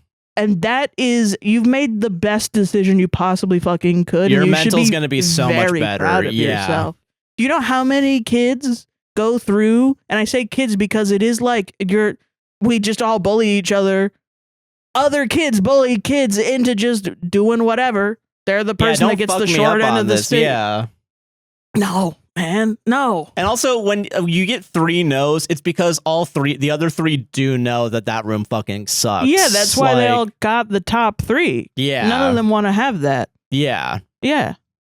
I can't believe, that just is such a bad...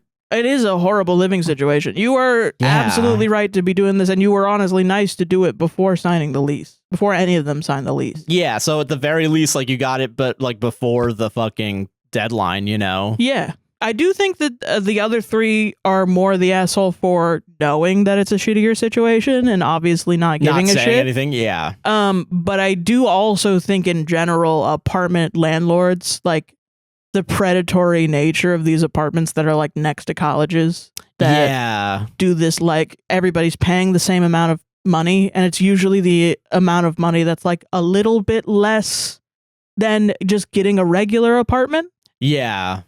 Like, but it's way too much still. Like, it'll add up to entirely way too fucking much. Like, everybody pays like $1,000. And it's still like a 2-bedroom you have to share with another person. Yeah. Like, yeah. So then it ends up being like a $4,000 apartment. But then if you try to get a regular ass apartment, 1 bedroom, it's like $2,000. Yeah. So you'd be paying double a month. So you have to live in this situation. Especially if you're by the college. Yeah. So it sucks. Yeah.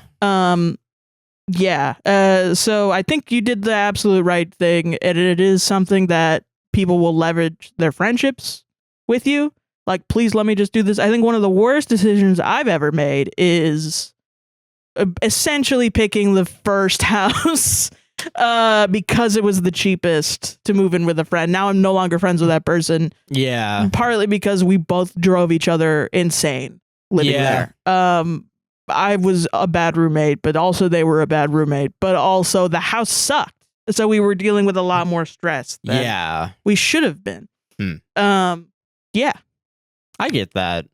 And I do think, like, it is wild how we really do try to take advantage of, like, friends. You know what I mean? Like, yeah. And I don't know. I think it is kind of shitty. It's shitty to, like, try and fuck someone over.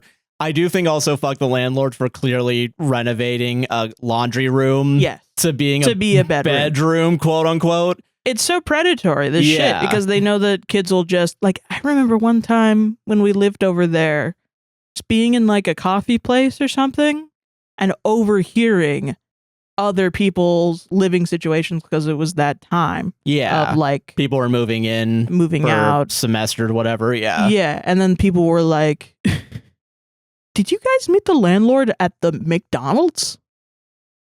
And they were like, yeah, he does that. You have to meet him at the McDonald's and sign the papers there. The landlord was meeting the kids at the damn McDonald's and bringing the lease and making them sign it individually, which is also crazy because you need to go and make sure that the lease is the same for everybody. Yeah. What the fuck? That shit's crazy. What racket? And imagine if they never said anything to each other. Dude, the landlord getting a kick from McDonald's being like fucking, dude, hey, if your people take you know it was like they showed up and it was like, sign this shit right now. Like it's like fucking crazy. In a fucking vanilla envelope, whatever it is. Yeah. Vanilla envelope's awesome. Vanilla envelope. Yummy. That is wild, man. No, man, it's people, everyone will take advantage of each other, especially, and then kids will be in the middle of being taken advantage of and then will accidentally or on purpose take advantage of their friends to just smooth out a situation instead of having conflict. Which is why I think it's important as a young adult for you to have confidence in yourself enough to say, no, this is wrong. I'm not going to do this. I actually don't like this. And everyone will turn around and say, especially at this point in time, you're the wrong one because you're not going along with the flow. But you need to know that actually is not the case. It's actually okay to not keep the peace if it means someone's getting fucked over. Like, this would have been a worse situation for everyone. You would have involved. to deal with a fucking year of this. Like, at least a year. Yeah, no. Or you would have had to break a lease and that would have gone on your record. Yeah, that would look bad. Yeah, so it could have fucked you up as well. So no, I think this is something that I think is often overlooked because it's easy for younger people, and especially like, is it okay to be like kind of a dick in this situation? And this is like, one of those things where yes, it is okay, absolutely, and it is also harder on women, minorities, LGBTQ plus, because those are nails that get hammered down harder, and it's also they're statistically people that are taught to just kind of go with the flow anyway for safety reasons, and it's like no, you shouldn't. There are things that are important. No, I feel that. But I agree with that. That is fucked up, man. I know, it drives me crazy. It would be crazy though, like if we fucking like getting this apartment, like one of us was like, there's usually some, I mean, we didn't have a water heater for like 3 months. Like there's usually something wrong with whatever's going on, but it's becoming an adult and is learning how to find what shit and navigate it. I feel that. Like apparently there's hella leaks around here. I don't know. Everybody built their fucking apartments out of wood in Florida, and then they realized mold existed. Oops. So that's something to deal with. Yeah. Jesus, man. Solved it. That's our show, dude. Yeah, bye-bye. Sarah, well, you gotta... All right, you can follow me on Blue Sky, that's Soheron, THATSOHEERON, and also on Tumblr, THATSOHEERON. I'm not really working on too much right now. APWSTR Gaming, I guess. We're working on episodes for that. I'm not streaming in the meantime because my Mac computer keeps forcing an input that negates all the audio on my computer. For some fucking reason. Which is really cool. I love Apple products. That's sarcasm. I fucking hate Apple products. I hate everything about Apple, the company. They suck ass. Yeah. This is an anti-Apple. I'm an anti-Apple person. I'm Joshua Chinland on most things. A guy nicknamed JC on Twitch. I stream usually Tuesdays, Fridays, 5 p.m. Eastern. Depends on what I got going on that day. I don't know. But follow there to get notified when I go live, and also consider subscribing. Take some of that Bezos money away from Bezos and use that Prime if you got it. Don't forget to like, comment, subscribe, hit the gosh darn bell, raise 5 stars on Apple and Spotify podcasts, hype the video, share the podcast. APWSTR on TikTok, a podcast to save this relationship on YouTube, and most podcasting platforms as well. APWSTR Productions on YouTube. A podcast will save us on Instagram. Consider following there for updates. Yep. Everything's down in the description. Mutual aid links, Patreon, buy me a coffee, all of that fun stuff. Enjoy the rest of your day, and we'll see you on the next one. Bye-bye. Bye. What are we going to eat for dinner, man? I have no clue. Oh, Wawa? Ooh, now we're talking. Yeah. That's definitely not on the BDS boycott list. That is true. Let's get some fucking Wawa, dude. Let's get some fucking Wawa, they got dude. tacos now? Oh, shit. They sent me... This is a fucking sponsor. This should be a sponsorship. Yeah. Dude, straight up, I got a newsletter that was like, dude, we add seasoning to our beef. You guys got to check this shit out. Oh, fuck. And I'm like, wait, you weren't seasoning the beef before? What the fuck? That's crazy. You guys have been fucking me over. Fucking I used to get, like, ads from Jimmy John's that were like, oh, click for a big thing inside, and I was like, what the fuck? Can you get off? Can you calm down, email? They were getting off. Yeah. On something. They were like, I was like, it was doing the opposite of making me want to order from Jimmy John's, because it was making like, me want you guys are jizzing in your sandwiches. Yeah. You guys want me to find a Jimmy John on Tinder. That's what you really want me to do. It was literally like swipe right on Jimmy John's. I was like, this is ridiculous. Yeah. I don't need this in my life. I don't need fuckboys in my emails. I got it on my Tinder app. I got Lin-Manuel Miranda in that one photo to do all their marketing. Yeah.